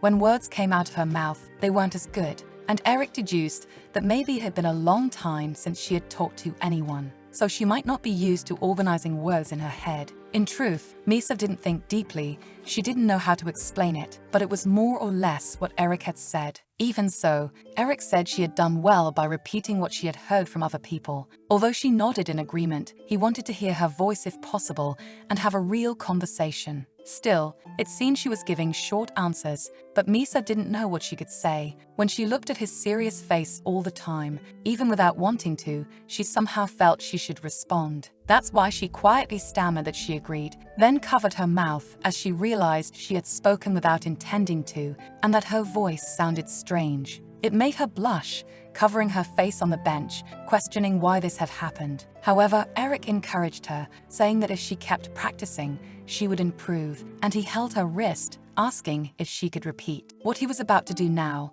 guiding her fingers to his neck, explaining that a person's throat was in this specific spot. She could try to touch it and feel the vibration. Then Eric made sounds with his voice for her to feel the vibration in his throat, explaining that the position of the muscles changed depending on the pitch of the sound they made with their vocal cords. The same position when making no sound at all was the person's natural voice. Maybe this way, her voice could come out more comfortably. Someone had taught him this once in the past. When he was going through his transformation period, he then let go of her hand and asked if she would like to try now. So Misa began to do the same thing as him and changed her voice. After a moment of trying, Eric asked if she felt anything. If there was something she wanted to say, she could always ask him, whatever it was, and that it was okay because he would listen. At that, the protagonist asked what the voice change was, which surprised Eric before he laughed, catching her off guard, making him apologize while still smiling and chuckling at her. The fact that this was the first question Misa wanted to ask put him in a good mood. So he explained that everyone's voice changes at a certain age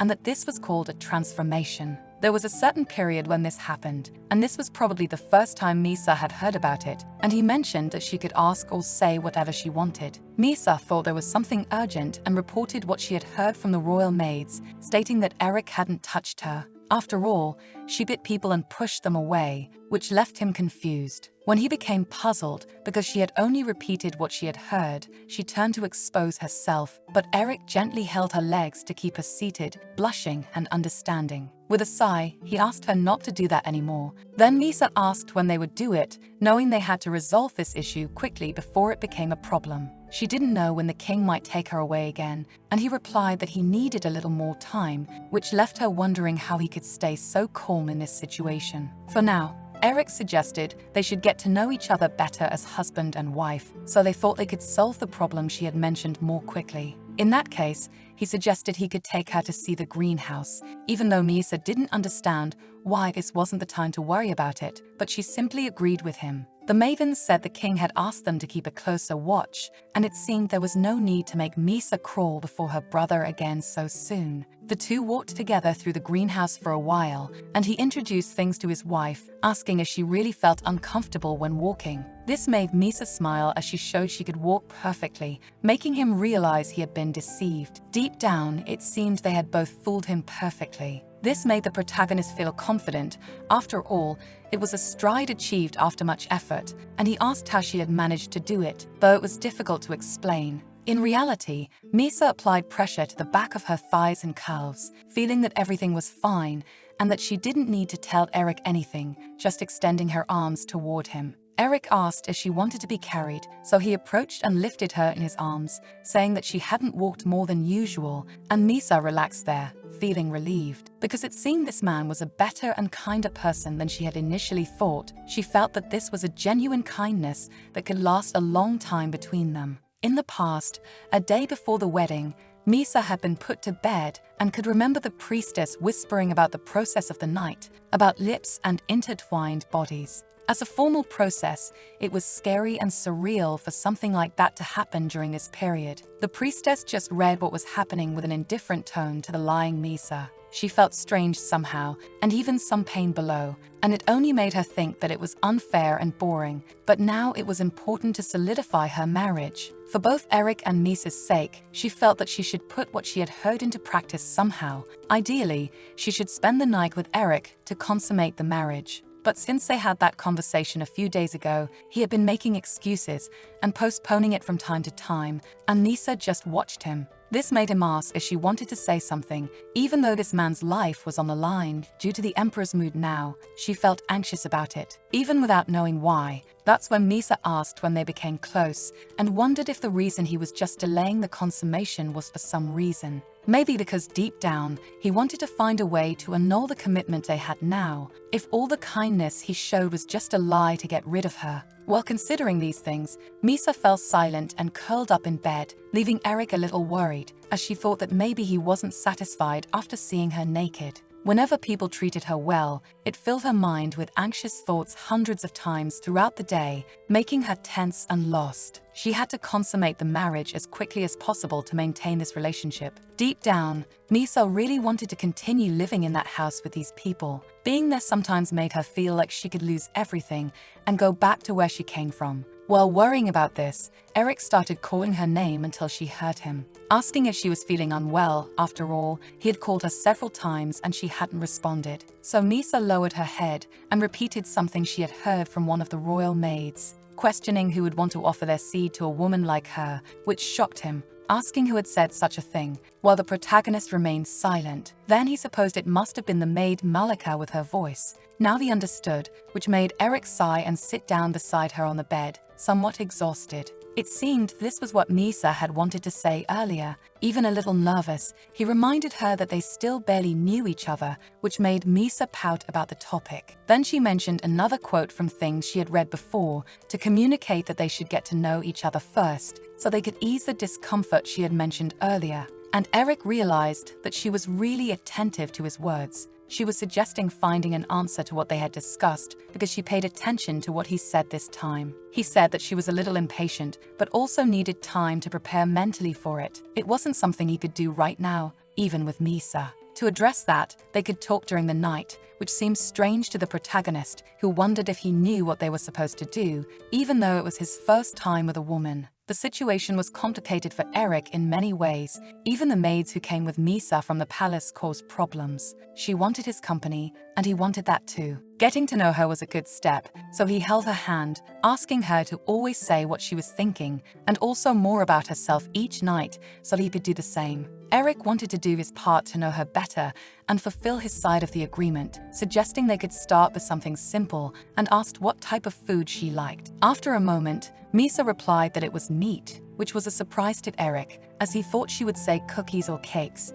and he mentioned that he liked fruits and vegetables. He had always tried to eat dry foods on the battlefield, drawing Misa's attention to the topic, where Eric asked if she didn't get tired of always staying at home. She had never stopped to reflect on it. After all, she had always lived that way. So Misa mentioned the way Thali used to tell Eric to stop, but it was enough talking for now. Suddenly, Eric burst out laughing because Nisa had imitated his mother's tone of voice, making her think that he was strangely good at laughing suddenly at the things she said. In fact, he was happy because it was good to hear her say his name, and he asked her to do it again, which didn't seem too difficult for Misa to do, especially. When she called him by his name a second time, Eric smiled, saying she had done a good job. Her voice was actually quite pleasant to hear, and he held her face as he said this. Since she was being so cooperative with him, he intended to show her the same courtesy, and Eric leaned in to kiss Misa's forehead, catching her by surprise as they looked closely at each other. For the first time, Misa began to feel a deep curiosity about this man,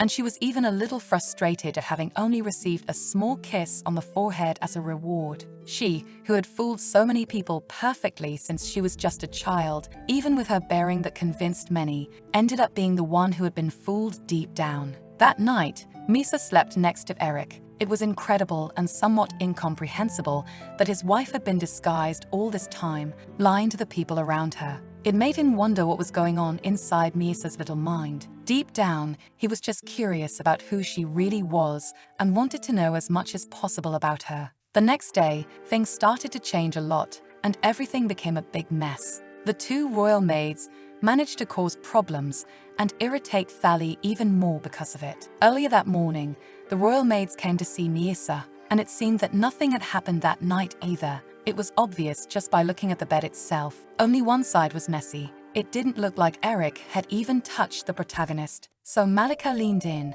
darkly analyzing Misa's face as she spoke. She mentioned how recently there was something wrong with her. Even though she couldn't explain the reason to deal, she still had that weird feeling when looking at Misa. But she let it go before mentioning that they were supposed to meet a certain person that day, though it was only the next day, which made Misa interested despite pretending otherwise. The two made her sit down, chatting about how they hoped that person would bring something decent this time, but Misa was having a bad feeling about the situation now. For 10 years, the accumulated obsession always sent several warning signals. Melika wondered why all 3 pillars of this kingdom were like this, and how long they should stay there. While listening to the conversation, Misa thought she should do something. Surely, she would start to raise suspicions among the 2 maids, so she began to laugh in that crazy way. Outside, other maids were walking by, carrying baskets of food they hoped Misa would enjoy eating, but they suddenly heard strange sounds coming from somewhere nearby. It sounded like screams, and then Misa herself came running past them, almost flying by, leaving the maids dumbfounded. They thought she couldn't hesitate this time. The 2 maids asked where she was going, but Misa's plan was going to work perfectly with those 2 witnessing the chaos she was about to create. She could keep running until she reached the staircase at full speed, but the more she ran through the corridors, the more servants she encountered, making her realize she needed to go somewhere better. Then the place she found was the balcony. With no people around, it was perfect, so she climbed on top and looked at the flowers below, knowing they could serve as a cushion, so she wouldn't hurt herself too much. That's how Nisa threw herself out the window and was later taken to rest in the bedroom, where Thali approached to scold the maids. She questioned if it was really that hard to ensure that a single person wouldn't get hurt, even for just a moment, after all the time they spent doing nothing worthwhile. The 2 royal maids couldn't even manage the simple task of helping Misa with her dress and bathing her, while Thali was scolding the 2 women in the room. Eric appeared, calling for his mother, soon noticing the chaos in the room. He approached to touch Misa's forehead and asked what exactly had happened, concerned by the atmosphere there. It seemed something quite serious had occurred, so he said they should prepare to call the doctor, and Gela, one of the members of the church knights, agreed with Eric's orders, somewhat surprised. Additionally, she stated that it would be wise to assign one of the household maids to take care of Misa from that day forward, and she instructed Edel to accompany Malika back to the royal palace. Since the incident happened inside the house, they should report it to the king immediately, so Eric ordered everyone to leave. When they were alone in the room, Thali mentioned that dealing with the foolishness of incompetent people was quite difficult. Those fools needed a good scolding to learn how to handle things the right way. In the face of his mother's fury, Eric fell silent, feeling a bit nervous, realizing that she continued to protect her own wishes for the sake of Misa and also for Eric's late sister. It was during the spring of Rose's 10th birthday, a particular day when she had ended up alone in the forest without her nanny, and she was run over by a horse on the road. The horse was being ridden by a drunken knight, and it was on that day that Rosie left this world. His mother completely lost her sanity from that fateful day in the past. She didn't just punish the man who had failed to properly control his horse, but also the knight who was riding it and caused the accident that took her daughter, Rose. Even beyond that, she reached the families of those people, their grandparents and grandchildren, fully inflicted the same punishment on all of them without hesitation, and Eric's father criticized her actions. Since then, Eric's parents had been in a completely troubled relationship, and that day, his mother seemed to be losing her sanity again, just as she had with Rose before. That's why Eric believed it would be better to keep his mother away from Misa, and he asked her to leave the rooms so that he could take care of his wife on his own this time. Since his mother's fury could be unleashed anywhere,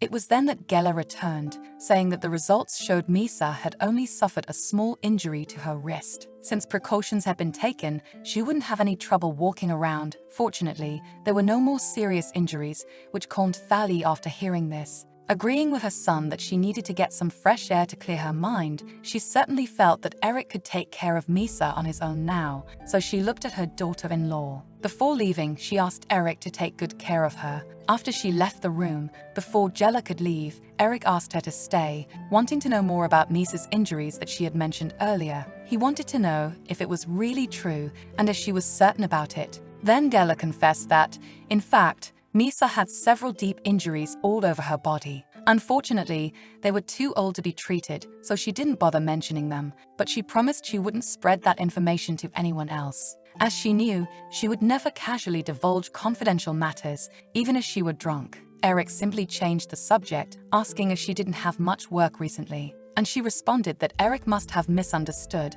but he stated that Gela should start working there the next morning, leaving her completely shocked. But he insisted. He said he would inform the head maid, Adol, even though it seemed a bit too sudden for Gela. Eric asked her to understand the situation, and she simply agreed. After that, he ushered her out of the room and said he knew Misa wasn't asleep, asking why she did what she did, as there must have been a reason for causing such a mess. But Misa didn't even open her eyes and just trembled under the covers, making him sigh as he sat next to her, telling her it was okay. She could say it without fear. Finally, Misa opened her eyes and looked away, but it was difficult for her to explain the reason. So, with another sigh, Eric asked her to never hurt herself like that again. She could just break something else as she wanted to do that, and he explained that he wasn't trying to tell her to stop pretending, only that she shouldn't hurt herself like that. Therefore, he asked Misa to promise that she would never do that to herself again, and she agreed, making him sigh once more, deciding that she should just rest a bit. He left,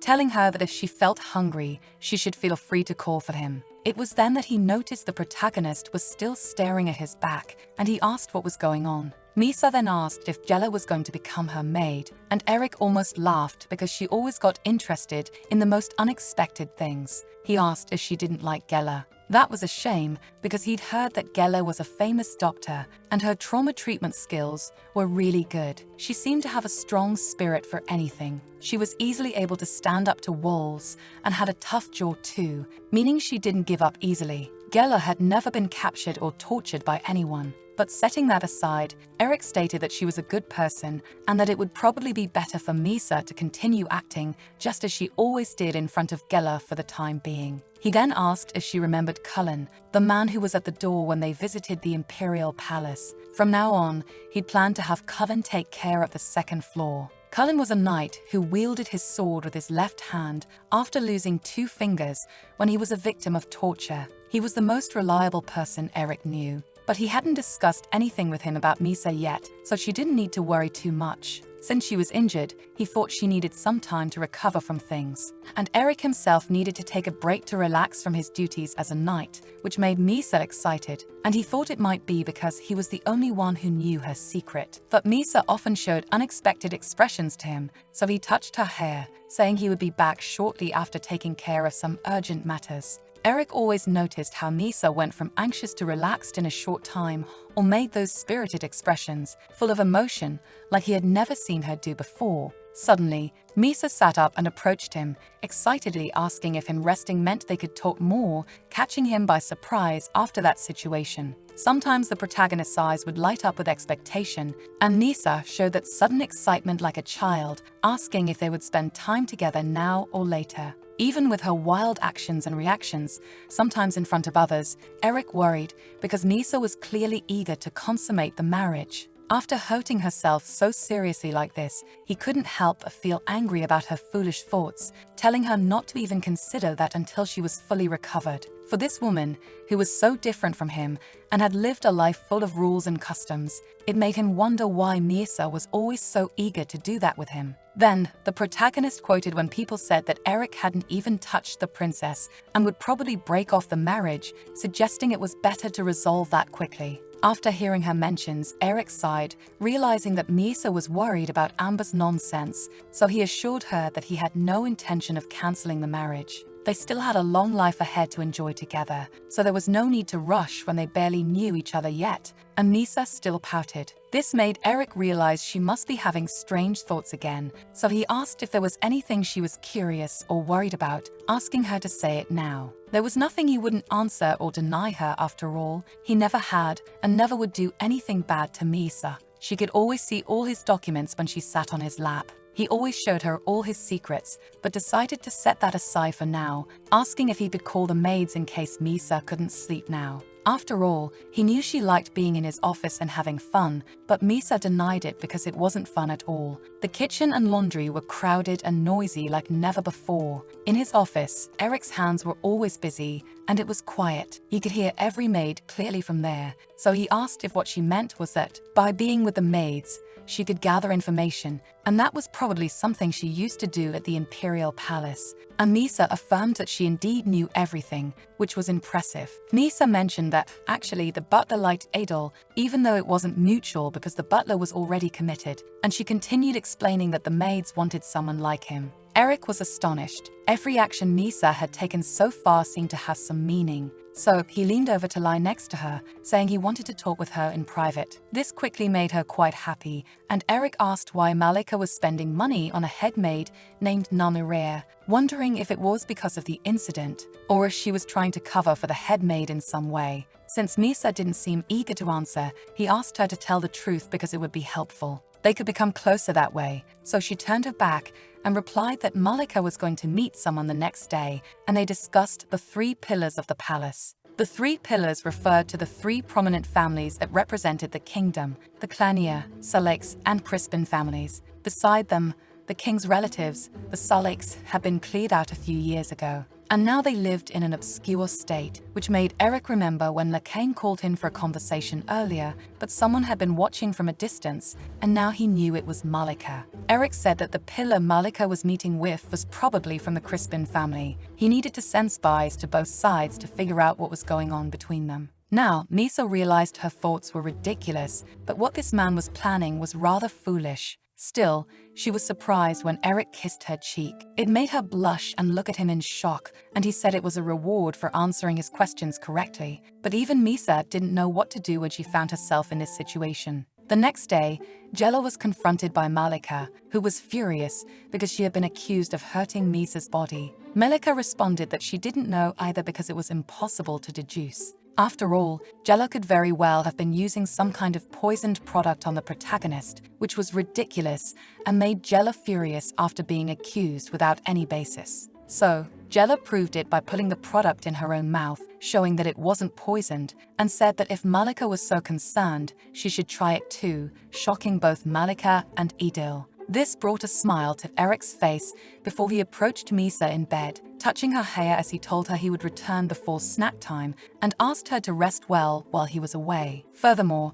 he asked the maids to take good care of his wife while he was gone. Honestly, Eric still didn't understand Misa's actions since the previous day or why she always pushed herself, pretending to be crazy when she put herself at such risk to the point of truly getting hurt, to the point of causing trouble for the Imperial Palace maids and sending one of them back. It made him wonder if it was all premeditated by Misa herself to try and find out his true intentions. Removing her brother's watchful eyes was the first step. After that, they could proceed step by step. Remembering Misa's injuries and her suffering made him furious, and he discussed a situation with Amber that day. He ordered Amber to handle the knight's training for a while, which irritated Amber because it was an enormous task and he had several other things to do before that. Eric retorted that Amber didn't seem busy with anything other than courting women, but that was enough of his complaints because Eric would have him take care of the training the next day. Until Misa was fully recovered, Eric decided to leave the training in Amber's hands, and Cullen had the knights keep an eye on Malika and the Crispin family. A little later, Adil appeared in Eric's office after being called by Cullen. She was capable as a head maid, favored by his mother since childhood. Eric stated that thanks to Adil, it wasn't difficult to fire those 2 royal maids after reporting Malika to the palace the previous day. She had diligently sent a copy of the files to the palace. Fortunately, things proceeded as expected, but if the next maids who replaced Malika and Deal were like those 2, everything would be in vain. That's why Eric needed Adil's help to deal with these maids. She had spent 12 years on the battlefield and was more reliable than Eric himself. She had spent many years in the capital, handling various tasks like gathering information from other families for Thali, and now Adil considered the proposal. She asked at least for some direction, and Eric replied that he had already secured permission for her to work as an assistant, but he hoped it wouldn't reach Thali. Then, Adil mentioned that she had heard Malika mention the name Namirea before, and Eric intended to investigate that, asking if she knew who was the intermediary between them. It was difficult to contact the head maid directly. She had heard that Viscountess Manhwa was in trouble due to her younger sister's actions. So, if Eric could resolve that, Adil might gain access to the master's quarters. When he finished and returned to the room, he was surprised to see Misa and Jella drawing. Jella explained that while music and theater could be good for someone with mental issues, she decided they should also encourage painting as they were doing now. Eric had never heard of this before and asked where she got that idea. Jella replied that maybe she had done a little research, but had heard that Misa had been through a lot lately, so she thought it might be a good way to release emotions for someone who was always holding them in. Despite that, Misa was smiling, which brought a smile to Eric's face. He knelt to touch his wife, saying that from now on, he would just read books to her. Surely, she would have a good night's sleep listening to those stories before bed. Jella wondered if that was all right. If he wanted to read a book, it should be a fairy tale. But then she stopped talking when she noticed how Eric was smiling gently at Misa. So he mentioned that she could leave now. After all, she herself had said she was busy and could return the next morning. Jella understood what he meant. She got up to leave, even though she didn't seem too happy about it, saying she didn't mean anything by it, and said goodbye to the 2, saying they would see each other the next day. Outside, she was furious, muttering to herself, wondering how Eric could treat people that way. He hadn't even raised her salary after all that. Still, she thought she should be able to work both as a maid and Misa's doctor. She thought the war had ended, so she could now focus on her practical medicine. But she didn't think she could continue if things stayed the same, and wondered how she had left her village, where she could just focus on treating people, to live like this. Beside her, seeing Jella complain, Cullen said she deserved salaries from both roles, and she felt happy hearing that until Eric came out of the room behind her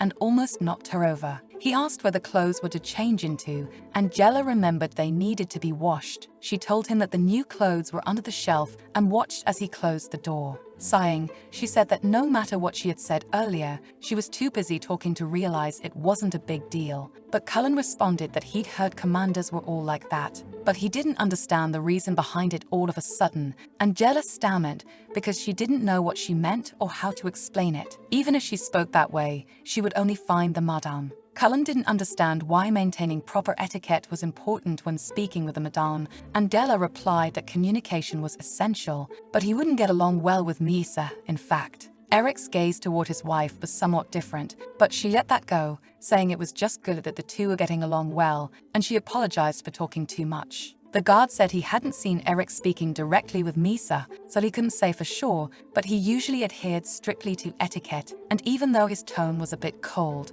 it was never rude. Jella agreed, saying it was fine as long as Misa didn't hide anything from Eric. Cullen agreed, as the thing Eric valued most above all was trust and loyalty. A little later, Eric prepared a bath for Misa and asked if she had enjoyed the painting activity, but she replied that it wasn't a fairy tale book like he had said. It was more like an adult conversation. Eric understood, saying that since she was good at that, reading books could help improve her conversation, and he suggested reading a novel as well, because it would have various dialogues to put into practice. But Misa mentioned that people had said she had vague basic manners, and that talking with her normally wasn't possible. This made Eric understand, and he promised to bring books that also had tips for learning basic manners, asking if they could use the bathtub to wash her now. Everything was ready, but when he approached, she turned her back to him, which confused him. Misa explained that she was embarrassed by his face and felt uncomfortable. Eric asked if his expression made her feel shy,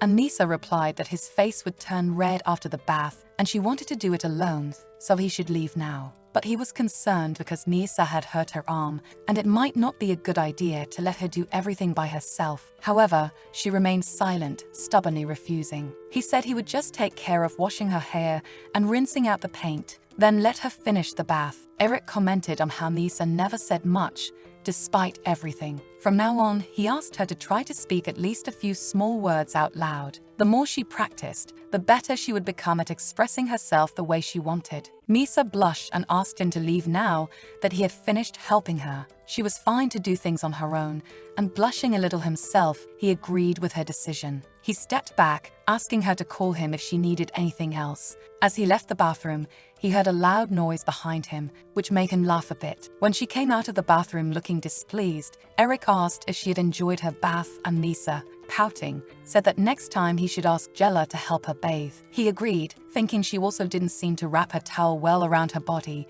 and he told Misa to come closer so he could dry her properly again. A little later, the two sat on the bed, and Eric asked how her morning had gone. She replied that it had been good with Gela, which made him glad that she liked her company. He also noticed that her fingers were wrinkled from spending too much time in the water, and he asked if there was anything uncomfortable about living in the mansion. She said everything was fine, and Eric mentioned that since she liked meat, he had asked the chef to prepare it for her. He then asked why she had always been so thin before. Misa explained that people complained about preparing food for her, and instead of helping her eat properly with meals, they decided they could just give her grass. Eric asked if Malika and Deal had said that, and she nodded, saying that there used to be 5 of them, but now there were only 2, which visibly irritated him as he agreed. It seemed those 2 had a rather rude attitude. In response, Misa held his hands, saying that if he hurt the 2 maids, Vermal would find out immediately. Eric recognized the name Vermal. It was the name the king used before becoming king,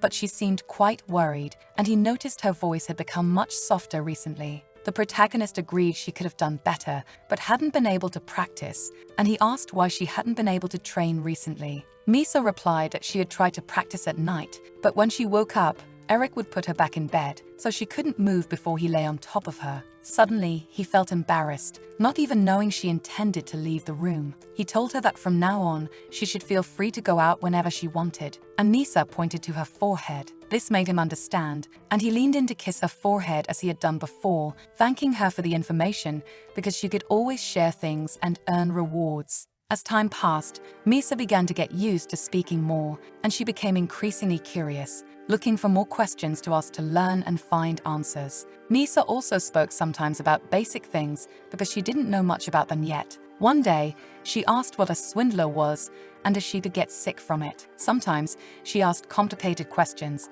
like when she wondered how girls her age usually lived or what others thought of the king. The more they talked over these days, the more Misa kept speaking, even when she said bizarre things, like when she heard that some people cut their own wrists to die, and some didn't die even with severely injured wrists, asking why some could die from mere cuts. Slowly, his wife began to speak more naturally and expressively. Whenever she answered Eric's questions correctly, she would always ask for a kiss as a reward. Eric also asked if she could start trying to speak informally with him from now on. Since they were a married couple, it would be better for them to talk to each other that way. But she couldn't understand that, after all, she was royalty, and he was the Marquess's son, which made Eric chuckle and left Misa pouting, trying to understand why he used informal speech. He explained that since she had married him, she had become like an ordinary noblewoman, and he found himself unexpectedly teasing Misa at times during their conversations. After explaining the situation to his wife, she understood a little better. Eric loved it when Misa focused with her two adorable eyes, not wanting to miss a word. While he was talking, he asked if she was disappointed, but Misa denied it, replying that she loved living with him and that it was fine being just another noblewoman. Even when she said those things carefully, it made Eric happy, and he wondered how he hadn't noticed before. She praised him as a kind person who had always helped her. Moreover, she herself felt proud for saving Eric from being accused of treason. Before, he had never realized that his wife could be so kind and beautiful. He had never even considered the risk of falling for Misa if they hadn't been married. Her spirited face, her rosy cheeks, and her lips that were always speaking. But none of that mattered anymore, and he agreed with her, saying he would always live very grateful for her help. Above all, what began to move Eric's heart was Misa. Deep down, she was happy to have married him, and Eric felt the same way, loving the various expressions Misa showed every time they talked. Everything about her was endlessly lovable, and he couldn't take his eyes off her. It was that night when Eric held his wife's hands and leaned closer, asking her to close her eyes. When Misa obeyed his request, he touched her lips with his fingers, telling her she seemed a bit tense and could relax. Then he kissed her and intertwined their hands on the bed. It was strange. Without anything to eat in her mouth, Misa wondered why he acted as if he were devouring her. Then Eric pulled away from the kiss and saw her completely flushed. He began laughing again when he noticed she was surprised, leaving kisses on her face and asking if she was feeling strange, until he started kissing her neck as well. Misa asked him to wait, pushing his face away, saying it didn't feel right. She wanted to know how he knew how to do these things properly and if he had tried them before. After all, even Misa expected that Eric had never done any of this before. It shouldn't have been like that. It was completely irrelevant what he did with the upper part of her body. She had learned from the priestess and knew this very well, and Eric gently interrupted, saying he understood what she meant, but only wanted to make the process less painful. Misa disagreed, wanting to know where he had learned to do it all wrong, and Eric replied that if she kept pushing him away with her hands, he wouldn't be able to do anything. He just knew how to do it this way, even with her being stubborn, saying that he only wanted to save her from going through all this. He added that he wanted to spend more time with her. Now that he had been able to touch Misa's heart, he was happy because they had reached a proper understanding that night, and they were able to appreciate each other together. The next morning, Dil and Malika were left puzzled about what had happened. After all, Eric had spent the entire night unnecessarily kissing Misa's body, leaving her confused. The royal maids wondered if Misa was in a good mood because of her new personal maid, but Misa hadn't realized that Eric might not know anything about intimacy to that extent. It could cause problems if that sort of thing happened again in the future, but at least the royal maids wouldn't mistreat her anymore, as Gela was always accompanying her. That same morning, Gela entered the room happily, mentioning that she had found some new clothes for Misa to wear that day, even though she had been worried before, because the clothes she wore the previous day hadn't dried yet. That's when Gela noticed that Misa's body was covered in marks, and she blushed, realizing what they were. Meanwhile, Adil went to report to Eric about how the two royal maids weren't going easy on the new maid, who was working alongside Misa. She had almost been questioned deeply but stopped halfway, afraid of raising suspicion. Eric remarked that it was strange, as the maid didn't seem to have anything in particular, like special skills. According to what Adil had learned from afar, Malika had a history of theft. She was caught trying to steal valuable items from the imperial palace. She had merely managed to keep her position after receiving a scolding from the governess. Yet, despite her suspicious behavior, Malika hadn't been replaced. Adil also handed over some documents about Madame Malika's case. It seemed that Viscountess Maina continued to gain favors from the governess through some gifts. Apparently, the head maid was so extravagant that things were easier with her. Adil then gave Eric a list of the jewels Maina had gifted to the governess. Eric thanked her for that, and when Adil hesitated to speak, he encouraged her to say whatever was on her mind freely. She then said that it was enough for now, while at the same time, Misa and Gela were in the garden. Gela was freaking out, not understanding how Eric could treat Misa like that when she acted not much different from a child, wondering if her lord had completely lost his mind. She told Misa to just bite and push Eric away if she didn't like him. It was okay to defend herself, and she didn't even know whom to report what had happened to the girl. But Misa found it uncomfortable to hear these things, even though Gela considered that the two were a married couple. She wasn't sure if it was right for something to happen with an innocent lady. She mentioned that until now, she had always thought her little sister was the most pitiful in the world, but now she wasn't so sure. Looking at Misa, she explained that her sister, Tully, was much like Misa. To be more precise, she had 7 siblings, younger and older, making them a total of 8 children, and her family had many heirs like that. But one day, there was an epidemic in the village, and her sister Tully almost died. She barely survived and went through a terrible fever at that time, and after that, she became like Misa. Her father was just a forge assistant at the time, and he struggled to raise a sick child as an assistant. They knew Tully would keep growing, but she wouldn't be able to support herself on her own. From then on, her father took Tully, and later he returned alone. It was too late when Gela realized that Tully was gone forever, in a place where her sister could never return from. But Gela still felt bad talking about it, knowing that people who hadn't experienced this kind of thing wouldn't understand. They would only make sarcastic comments, but Misa could understand, as it seemed common for families to kill each other. Misa learned something new this time from Gela. Gela said that these days,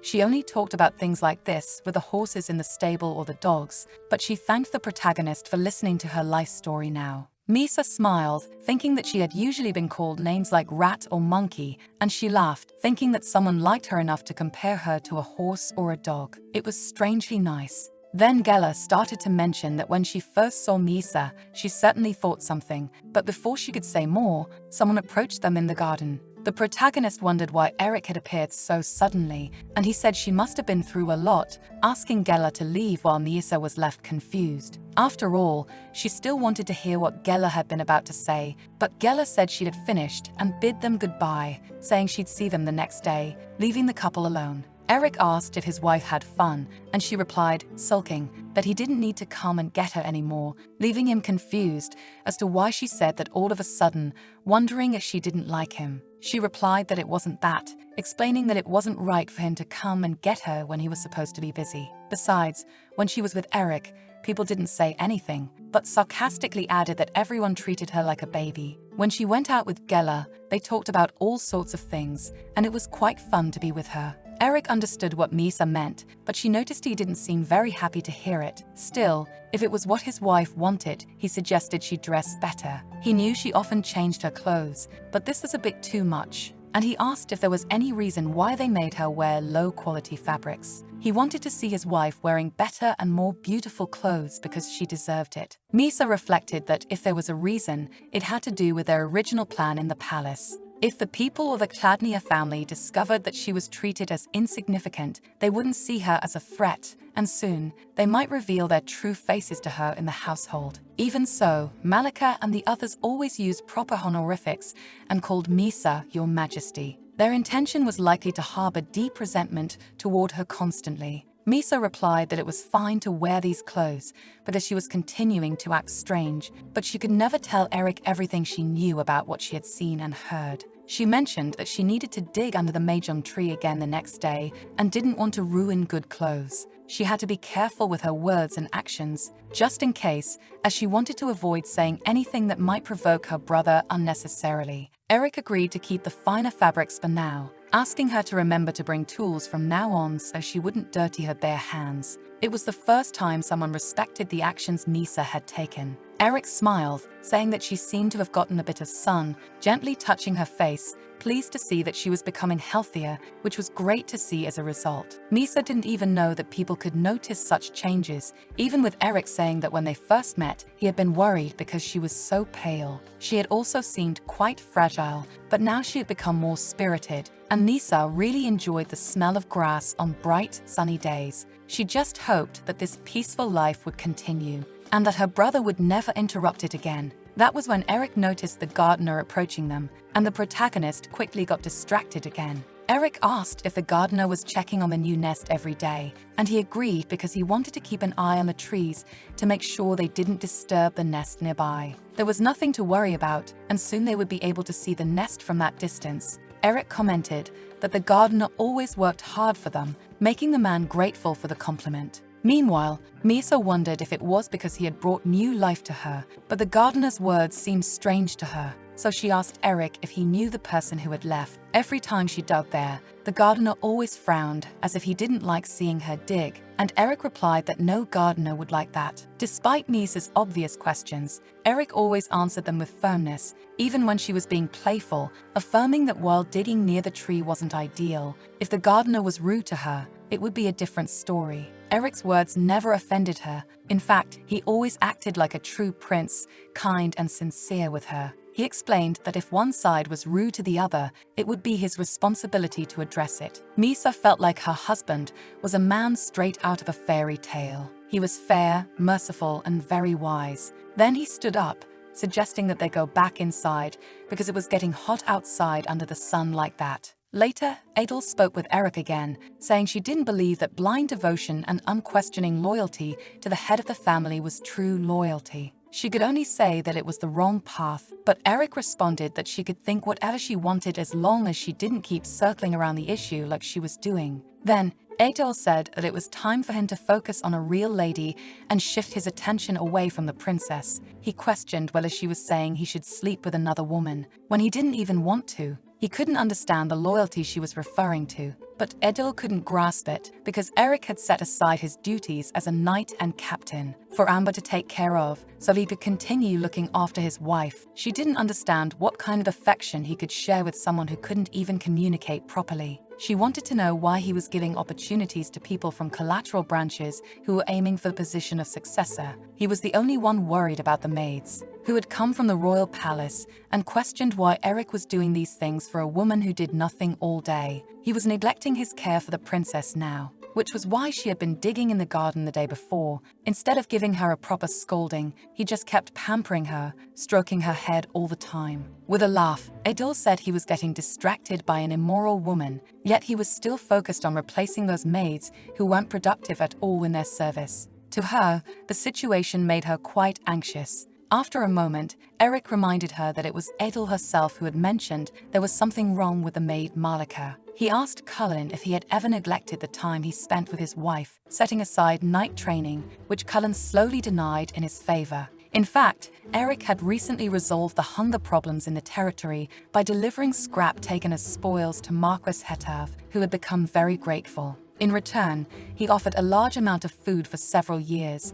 Iron was rare in Hetav's territory, and it was known for its vast lands and well-developed agriculture. Moreover, they themselves had 2 mines besides the iron mine in Halleck, and their territory forged a great deal of manpower to repair their own weapons without any outside help. Since then, Amber had taken over knight training, and the credibility of the knights had significantly diminished because they compared him to Eric even more than before. It seemed that all the knights reflected on this and realized that Eric was infinitely more reliable for this role, and Eric thanked Cullen for his words, saying that they could always say if something worries you. Adele was in a critical position now and could not fail, and she agrees, realizing that Eric was always observing everything around. Feeling bad because he failed to say such things, Eric had always been a person who prioritized tasks that could be judged rationally during crucial times like succession. Eric was always by Misa's side, even neglecting his training, all because his foolish wife was clouding his mind.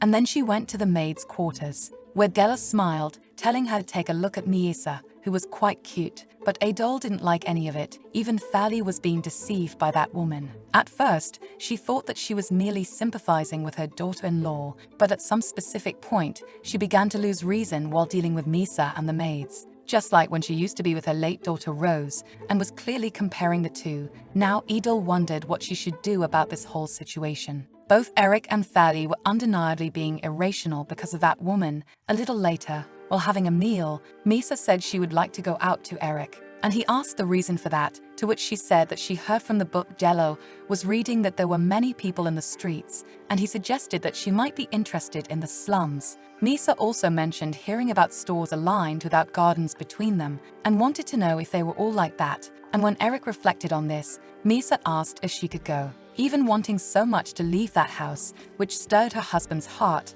he gave in to her request, and she later went to tell her mother that she would take the carriage, just so they could take a ride around the area. Thali worried that Misa might get quite anxious if she woke up, thinking she was being sent somewhere else. But Eric responded that everything would be fine as long as he was with his wife. So Fally asked him to take Jella with them, saying it was better to have two people than just one to handle things. Once again, he denied his mother's requests, even with her insisting that it would be good to be careful with Misa, and in the end, he had no choice but to agree to take Jella with them as well. During the trip, Eric began to explain to his wife that the young men who used to hunt and farm had been away from the war for 12 years and had only recently returned. It was difficult to suddenly prepare food for more than 17,000 men within the territory, and it seemed that Misa made a serious misunderstanding when she sat on his lap, seeing his documents. She had been secretly searching for information all this time, and it seemed she had concluded with her small mind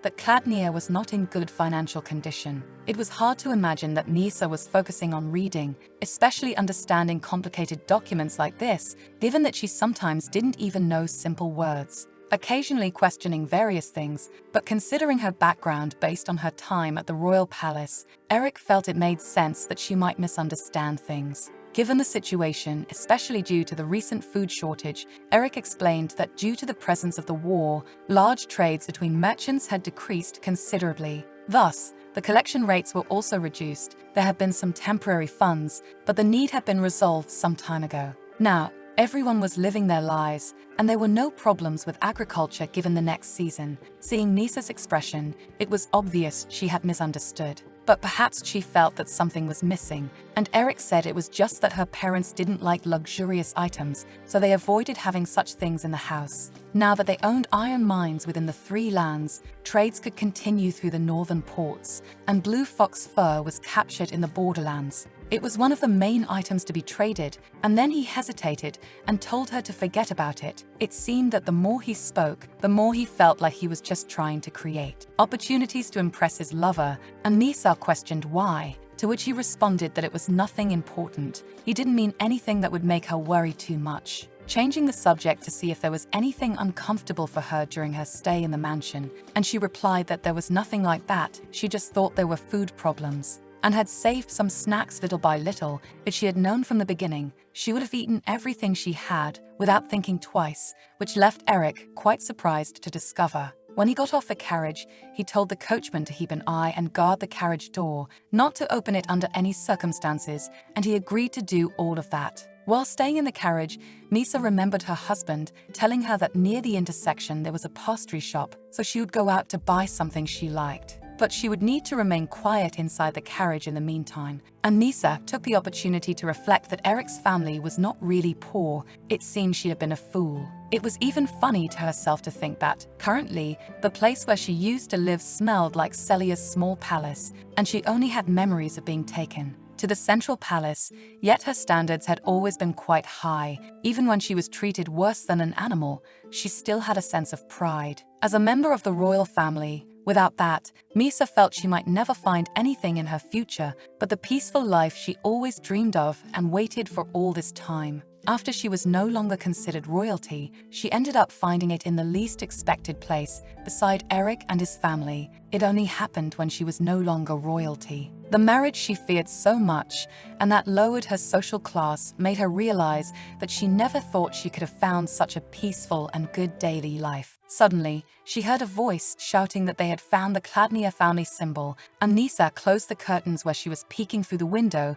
and wondered what had just happened. Outside, some people were commenting that he had already gone to the store. They didn't even get a look, but it seemed that Eric was incredibly handsome according to rumors. It was the first time these people had seen him up close, and Misa wondered if they were all talking about her husband. The women said it was the first time he appeared on the streets, especially in the capital, but they still wondered what he looked like. It was impossible to tell because they couldn't really know through the rumors spreading among people. But apparently, Eric's marriage had spread quite a bit among people who claimed to have gone to see it. The young master of the Kladnia family was totally different from other nobles. The way they talked about her husband made Misa wonder if he was so different that it was impossible not to spread rumors about him to the point of seeming exceptional. Besides, apparently, he was indeed a man more handsome than comparison, and Misa was confused hearing the women praise him, saying how stunning and incredible he was. Everyone was always fervently speaking well of Eric,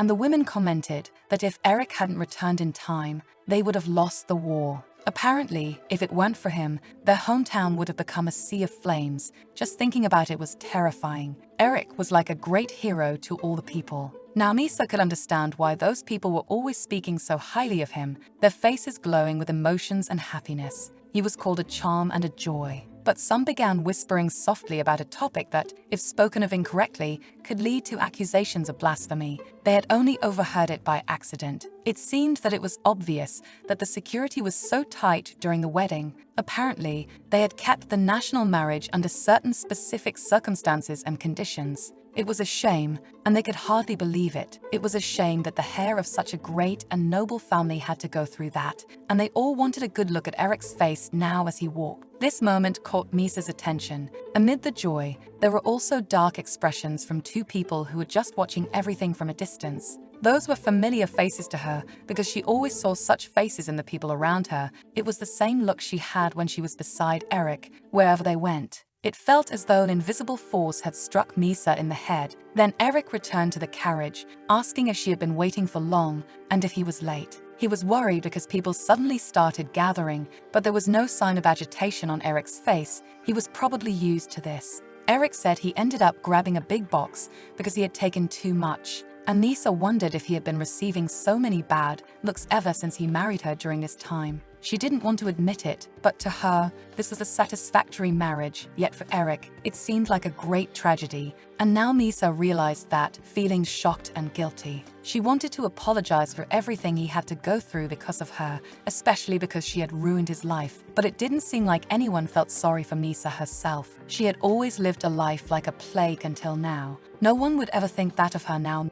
Meanwhile, Eric continued, talking about the sweets he had gotten from the shop they recommended. But she interrupted, stating that she knew it was called halite pie, speaking a bit coldly as she said she didn't want any of it and didn't even need to open the box. But Misa didn't know why. To act in such a rude manner towards him, lying about not liking sweets after feeling guilty for making someone's life miserable, and then taking advantage of his feelings. It was clear that he would certainly be angry with her, but Eric realized that something must have happened while he was away and wanted to know what it was. Now he looked at her. With those piercing eyes, he stated that it didn't matter whether Misa ate sweets or not. The thing was that her attitude had changed a lot since before, and he wanted to know what happened. Something inside her began to break with his gentleness. Even though Eric knew she wasn't like that and didn't change without a reason, Misa wanted him to ignore or yell at her. She wondered why he was always paying attention to her after everything she had done in his life. Even trying to understand,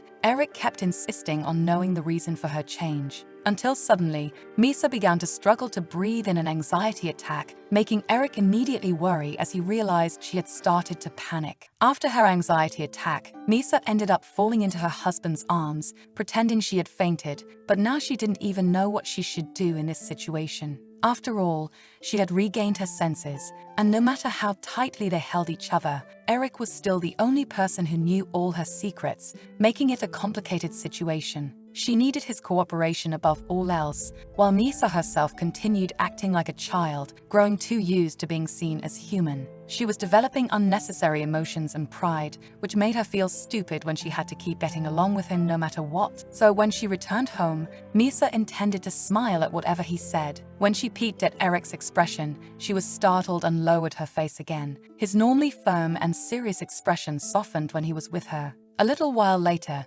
Jella entered the carriage and was surprised because it was quite dark, not understanding the reason. She asked why he had closed the windows, but Eric ignored her and just looked out the window until they returned to the mansion, where another carriage was parked. Her father, the Marquis, was leaving to meet that unknown woman again, and Eric said he would get out of the carriage first, recalling Adil. He remembered how she had said she didn't believe blind loyalty to the family head was true devotion, not knowing why he was suddenly thinking of the maid's words. When he stepped out, his father left in the carriage without even bothering to greet his son. Sometimes, Eric felt like they were trying to keep him down. All the family's decisions had always been rational and based on reason, but now he questioned whether the Marquis was truly fulfilling his role as the family head. Adol's words must have some truth to them. Sometimes it was necessary to nip the problem in the bud. Then Gela helped Misa down, mentioning the box of sweets full of confections. She asked if she should take it back to the room, and he responded that she could keep the box,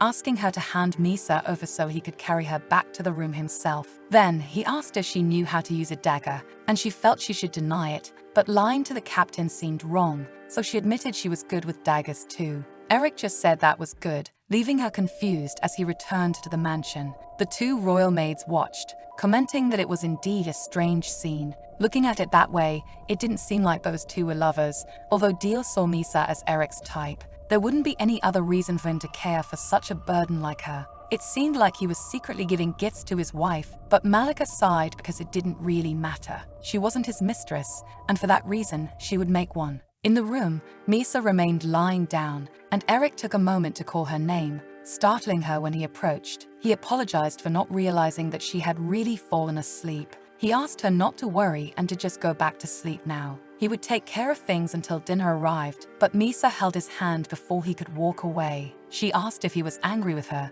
thinking that he always liked hearing about her. So, Misa told him that her mother was actually from the south, in Harite, and apologized to him. Remembering the sweets from earlier, Misa's mother was the third queen, the last wife of the last king, and she was also from Harite, a story the protagonist agreed with. Unlike the other queens, Misa's mother was of humble origin. Unfortunately, she soon gave birth to her first daughter, Miisa, and the king passed away just one day later. Thus, she was left behind, quietly living a life in Celia Palace with her newborn daughter, so she would live peacefully and invisible to others who were near. Until Vermel grew up, devouring her maternal uncle Salakes, spreading blood throughout the imperial palace. Because of this, there was little information about the last queen who lived. Eric asked if this made Misa hate everything about that region, and she agreed, which led him to comment that he had done something unnecessary. He asked her to tell him everything about her life, the things she liked, the things she disliked, and he wished Misa would share everything that could benefit him. It would help him avoid making such mistakes again in the future. She agreed, but her husband also thanked her for being honest, even though he could see that something was still bothering Misa, and he wanted to know the reason for her earlier anger. Then, Misa became nervous and stammered, turning her face and replying that was all she had to say, and he sighed before realizing he could no longer speak because Misa had fallen asleep. It was somewhat shocking because this time his wife was pretending to sleep to avoid the conversation. He never expected his wife to lower her guard at night like this. It was fine that she hadn't fully opened up to him yet, but something about it still bothered him. Ever since he observed, Misa tended to avoid painful things, even if they were her own memories, which were deeply rooted within her to be vaguely ignored, and Misa herself seemed oblivious to the entire situation. If that was the case, then what happened in the carriage must have been a sign of it. Growing up on the battlefield, Eric encountered many survivors and also many deaths around him. And even mature and well-trained adults eventually faced insanity as an effect of war. Even so, Misa always seemed quite composed and smiling around him. Sometimes, she was even a bit shameless, but perhaps her emotions had been suppressed for too long. They might suddenly explode one day. Several days had passed since the incident, and on that particular night, Misa loved the meal, saying she wanted to eat it again another day,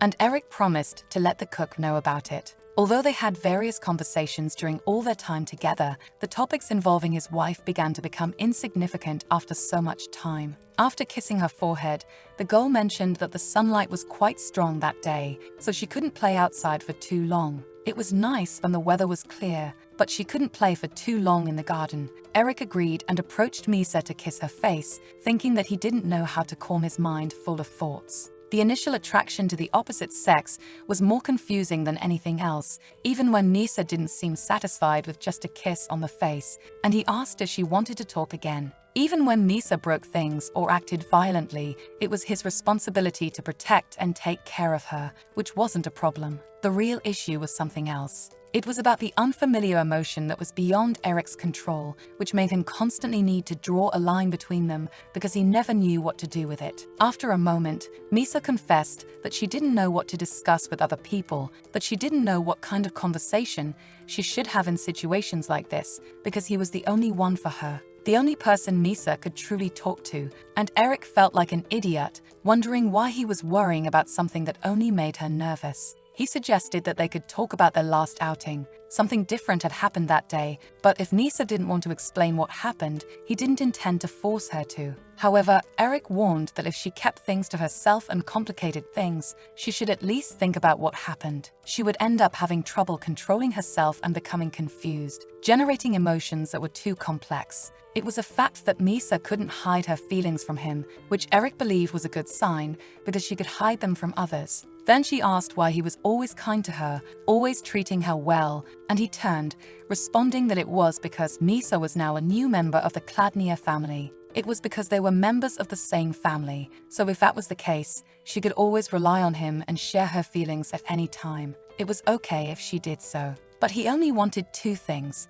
The first was that Misa always remain loyal to him because it was very important, and always remember that they were on the same side, no matter what happened. Then, Misa paused to think about it a bit before saying that probably the meaning of family was very different for the two of them, and Eric hoped that would change. He hugged her and kissed her forehead, suggesting she should fall asleep now because she must be tired, and Misa felt it had been a while since he held her so gently. She could tell that Eric was trying to be sincere in his explanations. His kindness wasn't just for show. He genuinely was a good person who cared about her as a person. Maybe he was even too good in Misa's opinion, and the next day, the couple left with Gela, where Thali asked her daughter-in-law to be careful, and the three of them set off in the carriage. Then, Adel asked if it was really okay to keep things this way. Eric was still a man, and she couldn't say for sure if he could really keep a young girl near him like this. Feli questioned what she was referring to, and Edel replied that it might be better to find a young lady from a good family to become Misa's maid in place of Gela now. This made the Marchioness laugh, asking if after seeing Eric and the doctor interact, she thought there might be something between them. Especially with Misa being his wife, she believed that no matter what happened, her son wouldn't care about other women. Even Adil should have noticed that Misa had gained weight recently and looked very lovely. Although she was still a bit thin, she was becoming a beautiful young lady. It seemed they had discovered what her daughter-in-law liked to eat, and one of those things was butter. In light of the Marchioness's words, the butler agreed that they should keep Misa's meals to her liking, although Adil visibly didn't like any of this. Madame Malika was seen at the pawn shop that day. Even though she had been quiet recently, it seemed like she was starting to plan something. Still, there was no word from Crispin's side, while Eric reflected on this in his office. Suddenly, he realized that Misa had entered through the door to see him. He asked if she would like to sit on his lap while he worked, but she declined, preferring to talk from the door. She then began to mention that she had been thinking about something lately, and she confessed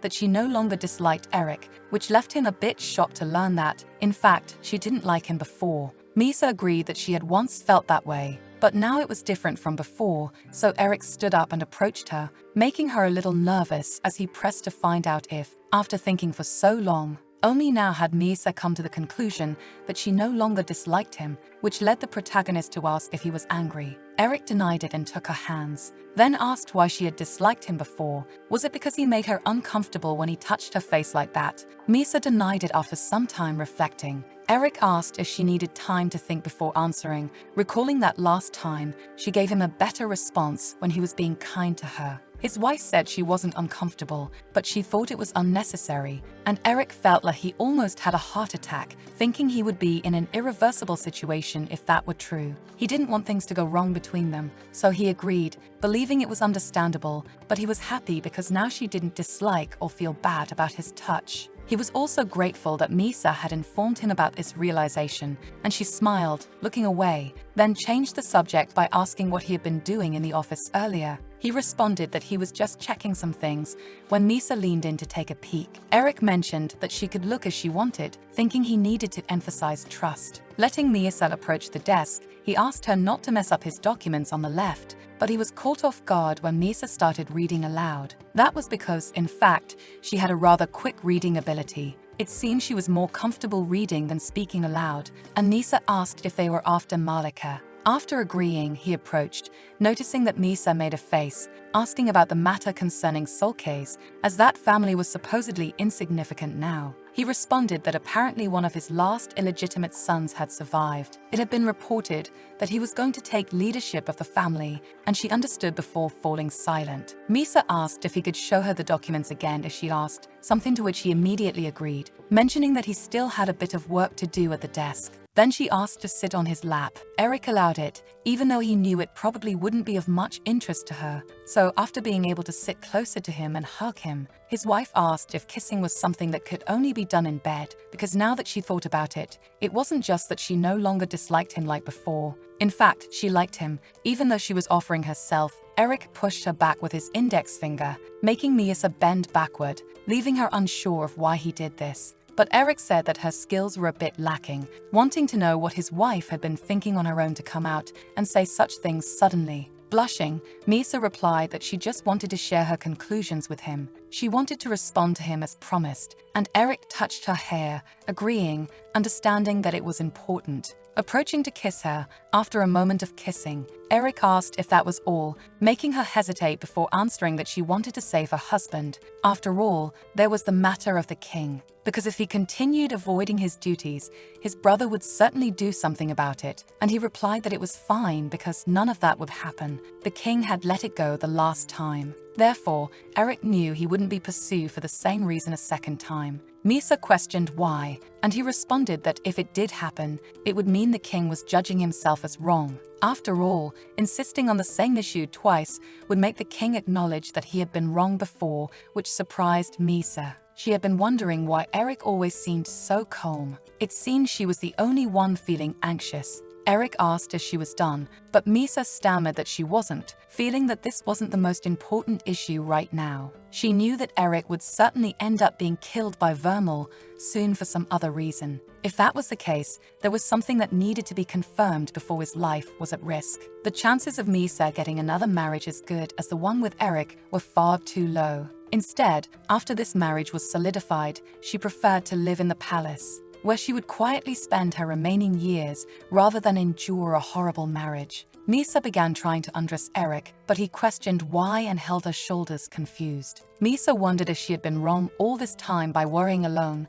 or if it was because Eric kept doing senseless things these days. Then Misa pushed his hand away, asking in return if she needed a reason, thinking that on this day, she found herself angry at Eric because he always made excuses for her. She just wanted him to be honest because clearly he didn't like her body. There was probably something about her that he didn't like, and he was just keeping his eyes closed. Shouting at him, she demanded to know why he couldn't do it, even though she had promised herself she would only smile at Eric. Misa couldn't understand why these emotions were surfacing, but faced with this, Eric was somewhat shocked by the kind of things she was saying. Even when they went back to bed, Misa mentioned how everyone always said the same things. She had too many scars, she was too thin to be attractive, but at the same time, she remembered everyone always saying that Eric was one of the most handsome men in the kingdom. If the rumors about this had spread, appearance must be an important criterion, so Eric mentioned that if it was about scars, he had many of them on his body as well.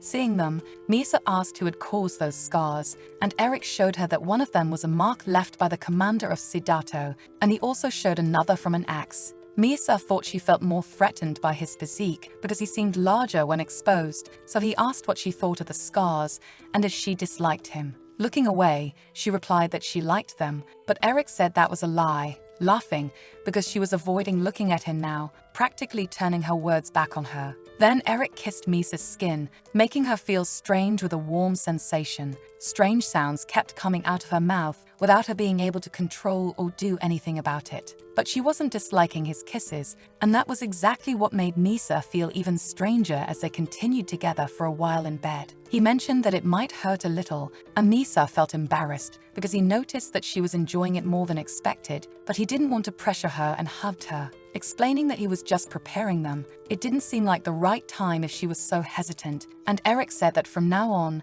Misa couldn't be so surprised by the things he intended to do. Even if she disliked them, she couldn't tell him to stop, and he hoped she would understand that. And even though she agreed, she ended up regretting it. Although Eric continued touching his wife, he still wasn't able to go all the way that night. But for Misa, that night felt more embarrassing and intimate than any other so far. She ended up feeling a bit of pain and other strange sensations in places she couldn't name, and so Misa's night was full of things that would make her remember it for a long time. The next day, Eric was informed that Malika seemed to have left the pawn shop with something in her pocket, but it was too small to know what she was carrying. Then they confirmed that she returned alone to the mansion, meeting a friend in front of the pawn shop where the spies had been waiting for her, merely observing her actions. Asking if Eric had received the report sent by the butler, near sunset, a rented carriage stopped in front of the pawn shop to drop off a person. The person who resembled a lady was watched closely by the spies throughout her entire time inside.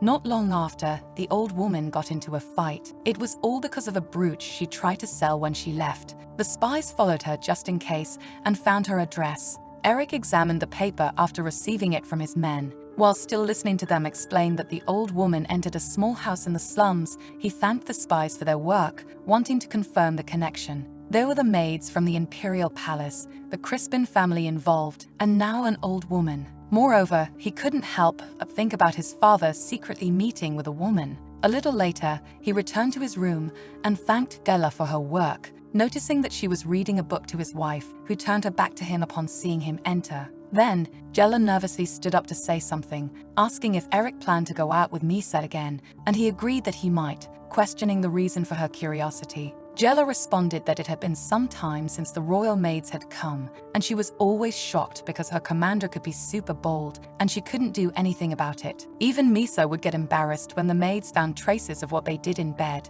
but the maids would say it must be a good thing because they were getting along well. Malika asked if Gela would be accompanying Misa and Eric when they went out that day, and Gela rudely replied that only her captain could know if they were going out or not. In response, Malika said the princess seemed to enjoy going out and that her complexion had improved quite a bit, and Gela could tell the maids were testing her with provocations. Now, after reporting this to Eric, she wondered what exactly they might be planning, and he replied that it obviously looked like some kind of trap. As expected, they were planning something, so he told Gela she should at least try to appear as if she were nibbling at their bait, then handed her a belt with a dagger attached. She questioned the reason for this, and he responded that Cullen would show her how to wear it, as today she would spend half of her day out and return at the usual time before going back to the mansion. Moreover, Cullen would be following Gela and should be aware of this. Even without understanding why, Gela agreed with the orders she received, deciding to prepare to leave. When they were alone,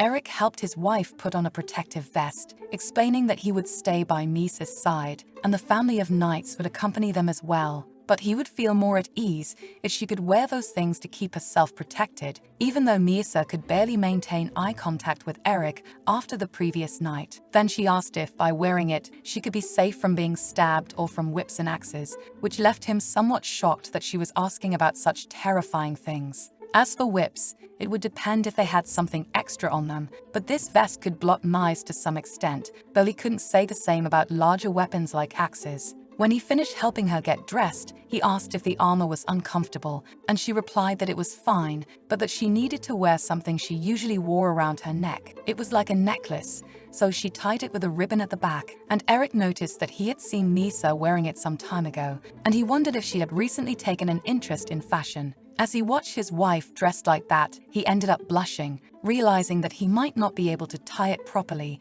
and asked for permission to tie it around her neck. Although he promised to try his best, he hoped that all this preparation they made would be unnecessary. As Eric had wished, nothing happened in the carriage. At least, during the hours of travel, time passed quietly as usual, and it seemed that day they could go out and travel without any troublesome incidents involving them. But when the two met up with Gela again in the square, she had changed significantly in the last 3 hours, visibly hurt by something. When they brought her into the carriage, Eric asked if she was seriously injured, and she agreed that she was hurt, but the place that hurt the most at that moment was her heart. This was because of Cullen. In fact, both Cullen and his brother Valak hated when their last name was mentioned, a name that was Emane's. The reason for this was that Emane sounded like a bad word in the Principality of Shadate and in its language. Naturally, Gela was also quite aware of this fact by now. Gela said she had just acted as she normally would during her outings and took the time to look around her surroundings, even picking up some small snacks along the way. While heading to the library, as she usually did, she ended up bumping into a person who annoyed her. Not only that, but it was a small thief who stole her purse. It was full of coins, so Gela quickly ran after the thief, and before she knew it, she had been led into a narrow alley, and that man wasn't alone. They all looked weak and fragile, but somehow she had fallen into a very obvious trap. And on top of that, they all had sharp teeth, as if they were all made that way. They were wet from the sewers, which made Eric quickly say that she didn't need to describe the smell too much. Geller continued, explaining that from what she had heard, it wasn't just about hurting her at that point. They were ready to not go easy on a woman, and she should stay still if she didn't want to get hurt for nothing. However, she quickly knocked out one of the men, which completely ruined their plan to kidnap Geller. They tried to put a bag over her head, but before she realized it, she had beaten all the men. Honestly, if Geller had just followed quietly, they could have found the hideout and who the mastermind was. But she wasn't able to do that, and Eric responded that it wasn't necessary. She could have at least discovered the location, and she told him she knew exactly where to strike the target. However, there were 3 men who had come at her. It was strange enough because while she was taking them down one by one, no one attacked her from behind. So, when she looked back, she saw that Cullen had taken care of the other 2 men by himself, and he had even thrown one of them in her direction in a way that infuriated her. In the process, one of the men drew a blade and cut Geller's arm. Furthermore, Cullen was just counting some numbers. At first, she thought he was there to help her fight, but it seemed she got excited for nothing. The numbers he was counting kept decreasing as Geller knocked the men down, and Eric confirmed that he was comparing strength. It was balanced according to the age of 16 that he was at the time, something Geller found out shortly after and got furious about, practically looking at her as if she were weak. It was very frustrating, even with Eric trying to explain that it was Cullen's way of complimenting Geller. She continued, saying that after they had caught all the men who ambushed her, Cullen had the audacity to ask if she was just going to leave them lying there when she had a dagger at her waist. She replied that she intended to use it during the interrogation. 2 of the men were unconscious, so she just started cleaning her nails with quick cuts. But Eric asked her to wait because he was concerned about Misa's ears. After all, it might be a little too much for her, but he noticed that his wife was actually glowing and perfectly calm, so Eric told Geller she could continue. So she explained that after cleaning a few fingers, toes, and pulling out some teeth and nails, they proceeded to confess that they were part of a rejected thieves guild. According to Cullen, that's how it seemed, and Eric responded that they seemed like disposable men. Geller agreed, as they themselves didn't know who had hired and sent them there. They were just promised money. From what she heard, the plan was to kidnap Geller and humiliate her for a few months,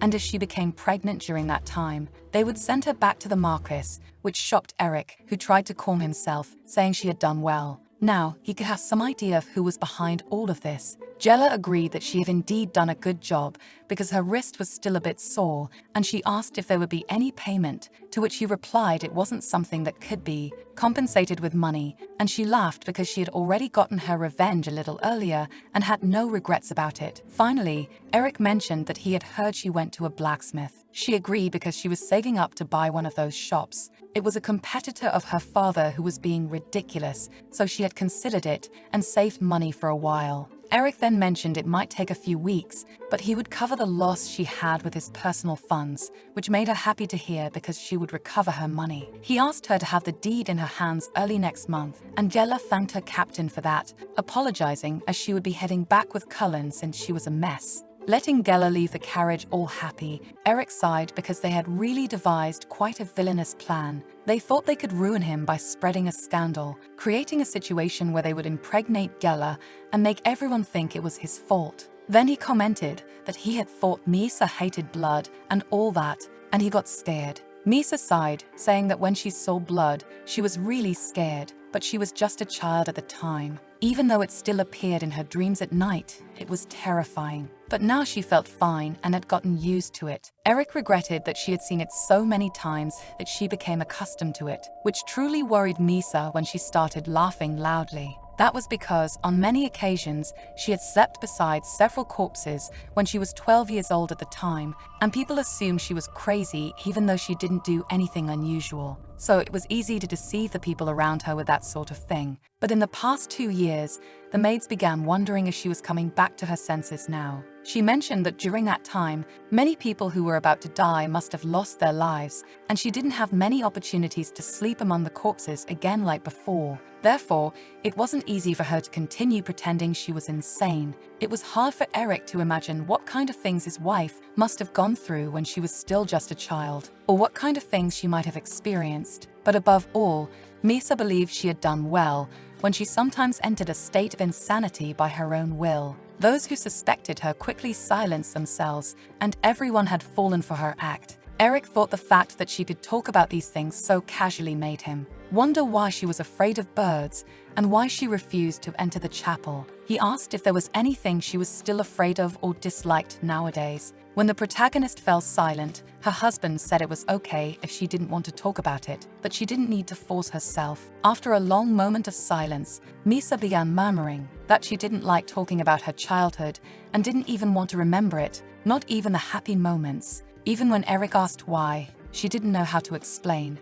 It was a big secret, and he could only get it for a high price. After all, the night before, they hadn't been able to finish everything they should have done in bed. When she reflected on it even now, her time inside Celia Palace in her childhood held some happy memories, even when she was scolded for sneaking sweets. Her mother would scold her, as well as the servants, telling them not to give more sweets to her daughter, no matter how much Misa begged for them. Although the palace wasn't that luxurious, at least not as much as the central palace, there was a kind but strict mother there who would lecture her to become a good child, and also the servants who spoiled her. Her mother used to say that children who didn't listen to their parents' words would be punished by the goddess on rainy days, holding her tightly from behind in a warm embrace, just as she always did. Everyone in the palace would laugh at her mother's words, who called Misa her little raccoon. Everyone was always smiling warmly at her. They were fun and happy days. But sometimes when the king's agent, the paladin count,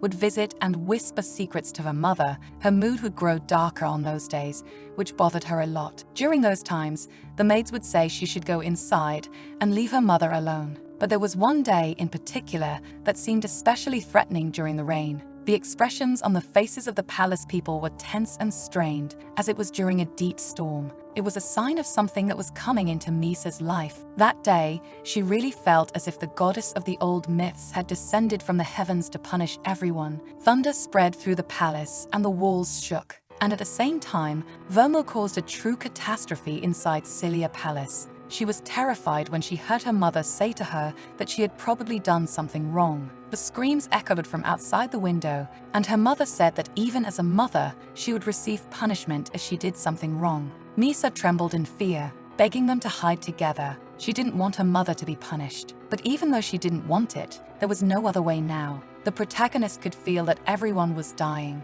But her mother wanted Misa to survive, no matter what. It was at that moment that her mother told her to pretend to be insane among the corpses, and it wouldn't take long. She asked Misa to survive at all costs, but even to this day, she questioned the reason for it, whether it was because she thought Vermil could be overthrown from his throne soon. At some point, she began to think those words were irresponsible and selfish. She was just an 8-year-old child who couldn't survive on her own in this world. However, somehow, Misa managed to make it possible, clinging to life. She confessed that she didn't even believe she had survived that day when they saw each other again. Actually, it was just great luck. She thought it was another punishment from the goddess because she didn't listen to her mother. After that day, her life became painfully unbearable to live. That was why Misa firmly believed she had to follow her final commands, even if she had to hide under the dead bodies of the people she loved to survive, or pretend to be insane. She could do all that. The first few months sleeping in the central hall were terrifying. Misa probably wouldn't have been able to endure it during this period. Maybe that's why Vermil let her live for now. She was heartbroken thinking about her mother, but at some point, her tears stopped falling for her. Her mother, who was a sweet and kind person, who told her that she was the one who gave her the name Misa because she begged the king for days and nights to at least give her this opportunity and grace. She wondered if names had special meanings after all. When her mother said her name, she would smile, and she had told her she gave her the name Misa because it was a name she hoped would make everyone smile when they said it, for she certainly could bring happiness, even when Eric whispered her name several times. To the point of making her cry and smile back, she could still remember people mocking her name, saying it would be better to give the name of a beast to someone who was one. she licked the ground in front of the enemies who took her mother's life. They pulled her hair and laughed because she was a little rat hiding in the sewers and inside the slums. The maids forced her to eat and drink water rudely, making her choke and cough, but Vermal remained impassive, watching his sister, even smiling rudely. The next morning, after a long night, Eric woke up realizing he couldn't stop looking at Misa. The mere fact that she made a light sound during her sleep, seeming so content in his arms and calm, made him feel good, even though there were still many questions about the conversation they had the night before. Now, Eric just hoped the princess could open up more during the process so that no other scars would remain. Then he kissed Misa's face and pulled her, to let her sleep longer because she must have been tired. That was when someone knocked on the door, asking if he was awake, as urgent news came from the knights. So he left the bed and let his wife rest. Hearing that as instructed, they investigated the Crispin family, and the identity of the old lady was discovered. That woman was the mother of the deputy commander of the Crispin family knights. Eric had heard of him. He was a skilled person, but his techniques were quite rigid and harsh, so he was unable to reach the rank of commander. He came from a humble background and was responsible for doing the Crispin family's dirty work for several generations. His father was executed for abuse and injury, but it was a fact that he caused the downfall of the family head, and Eric wondered if he was still keeping his loyalty to the Crispins. His spy responded that he was a man who cared more about his future son's abilities than avenging his incompetent father. But beyond that, it seemed the old woman had some connections with the Thieves Guild as well. Those who attacked Geller came from a thieves guild known as Palshiak, and the older brother was the leader of that guild. In the end, everything ended up being tied to the Crispins, but Eric wondered why this family was involved, what benefits they could gain by forcing a marriage between these two families, involving a woman with her father, and making the royal maids kidnap Geller and tarnish her name unfairly. He considered it could be to secure the position of heir to the family, or perhaps to bring down Eric's family. No matter what he thought about it or how much he considered, it was difficult to find a reason for the Crispins to go so far,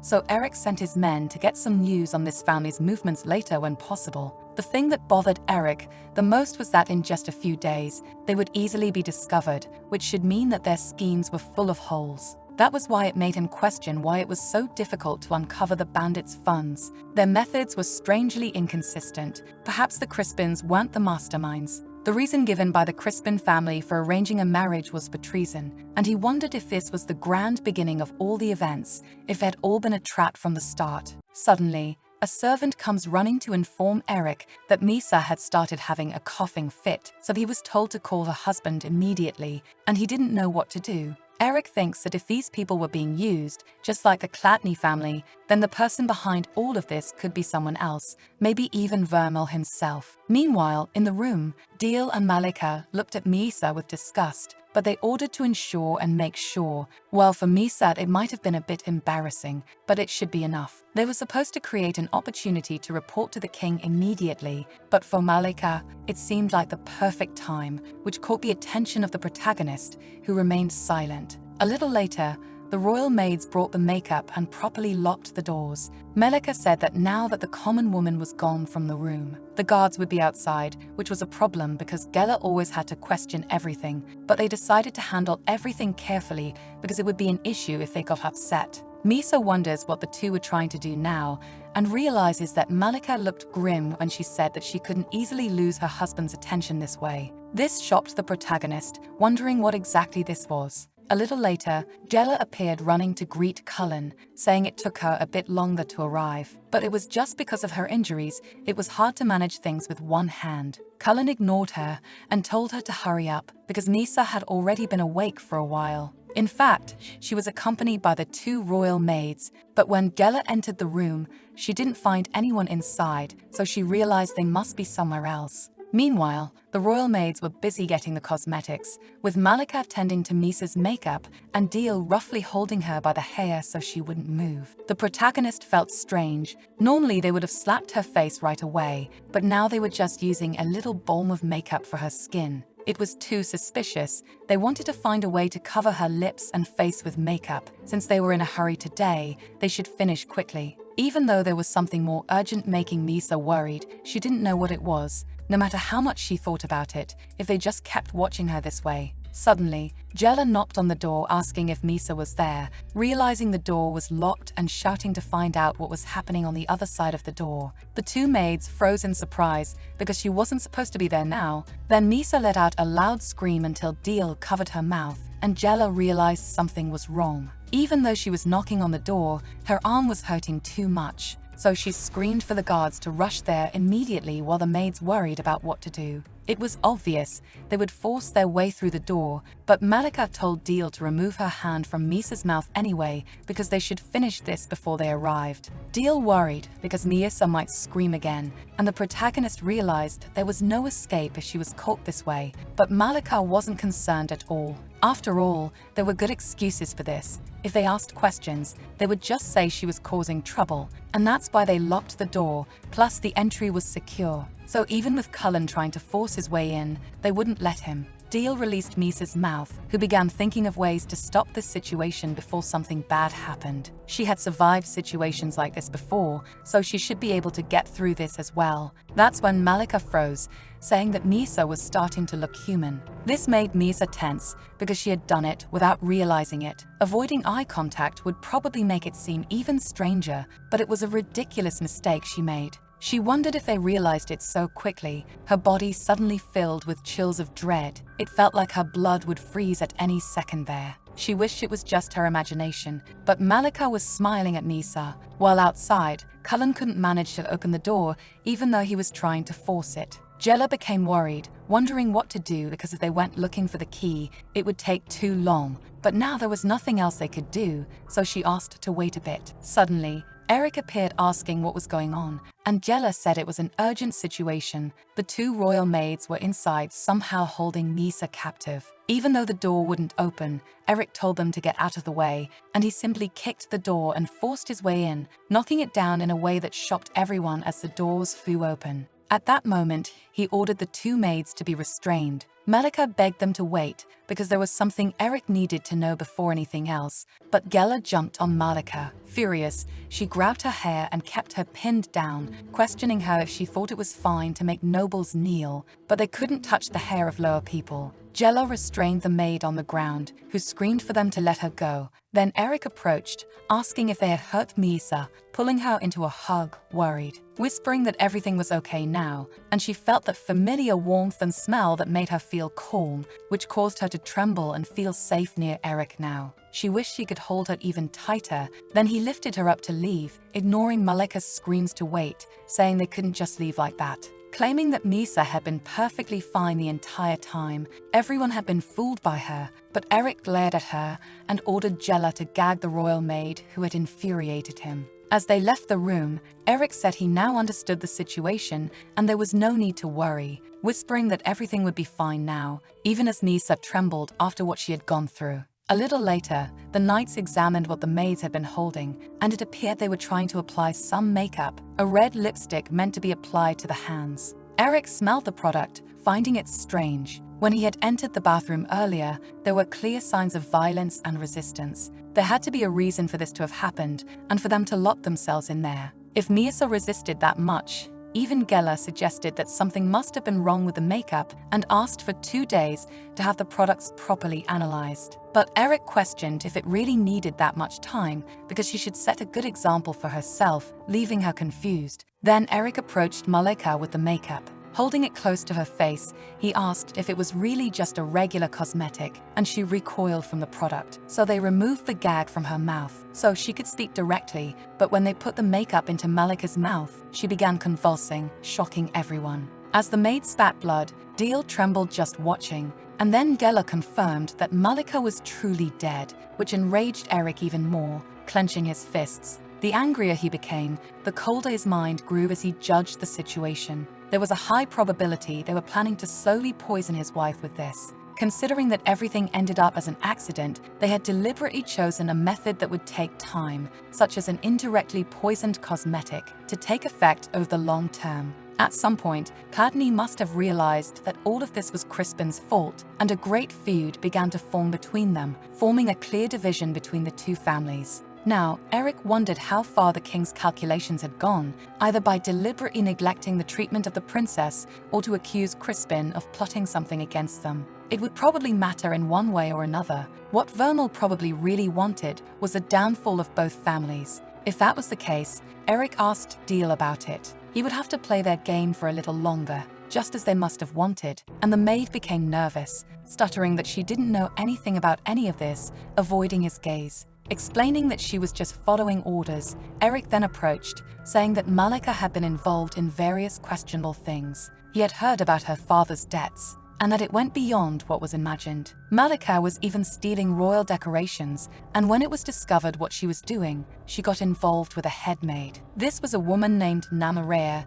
who had a lot of money to cover for her, and Eric questioned if this desperate incident now was just another way to make money. When pressed in this way, Deal froze in fear, being watched. Then she nervously agreed, stuttering, admitting that Malika had mentioned this to her once. It was all orchestrated by Crispin, and Deal explained that, thinking back, Malika had been meeting with the maids of that family. She was certain of everything that had been happening. So, Eric called Cullen over, ordering him to go and inform the palace about the conflict between the two families, saying that Crispin was causing problems for them, and that they had even tried to poison and harm his wife. Moreover, it wouldn't be useful to continue using that room. Eric ordered all the rooms on the 3rd floor to be cleaned and Jella to get to work as well. Ordering the substances in Malika's body to be analyzed, he also asked if the Marquis had arrived yet, and the butler confirmed that his father was still away from home up until that moment. With a sigh, Eric set that aside and decided to go see his wife and mother.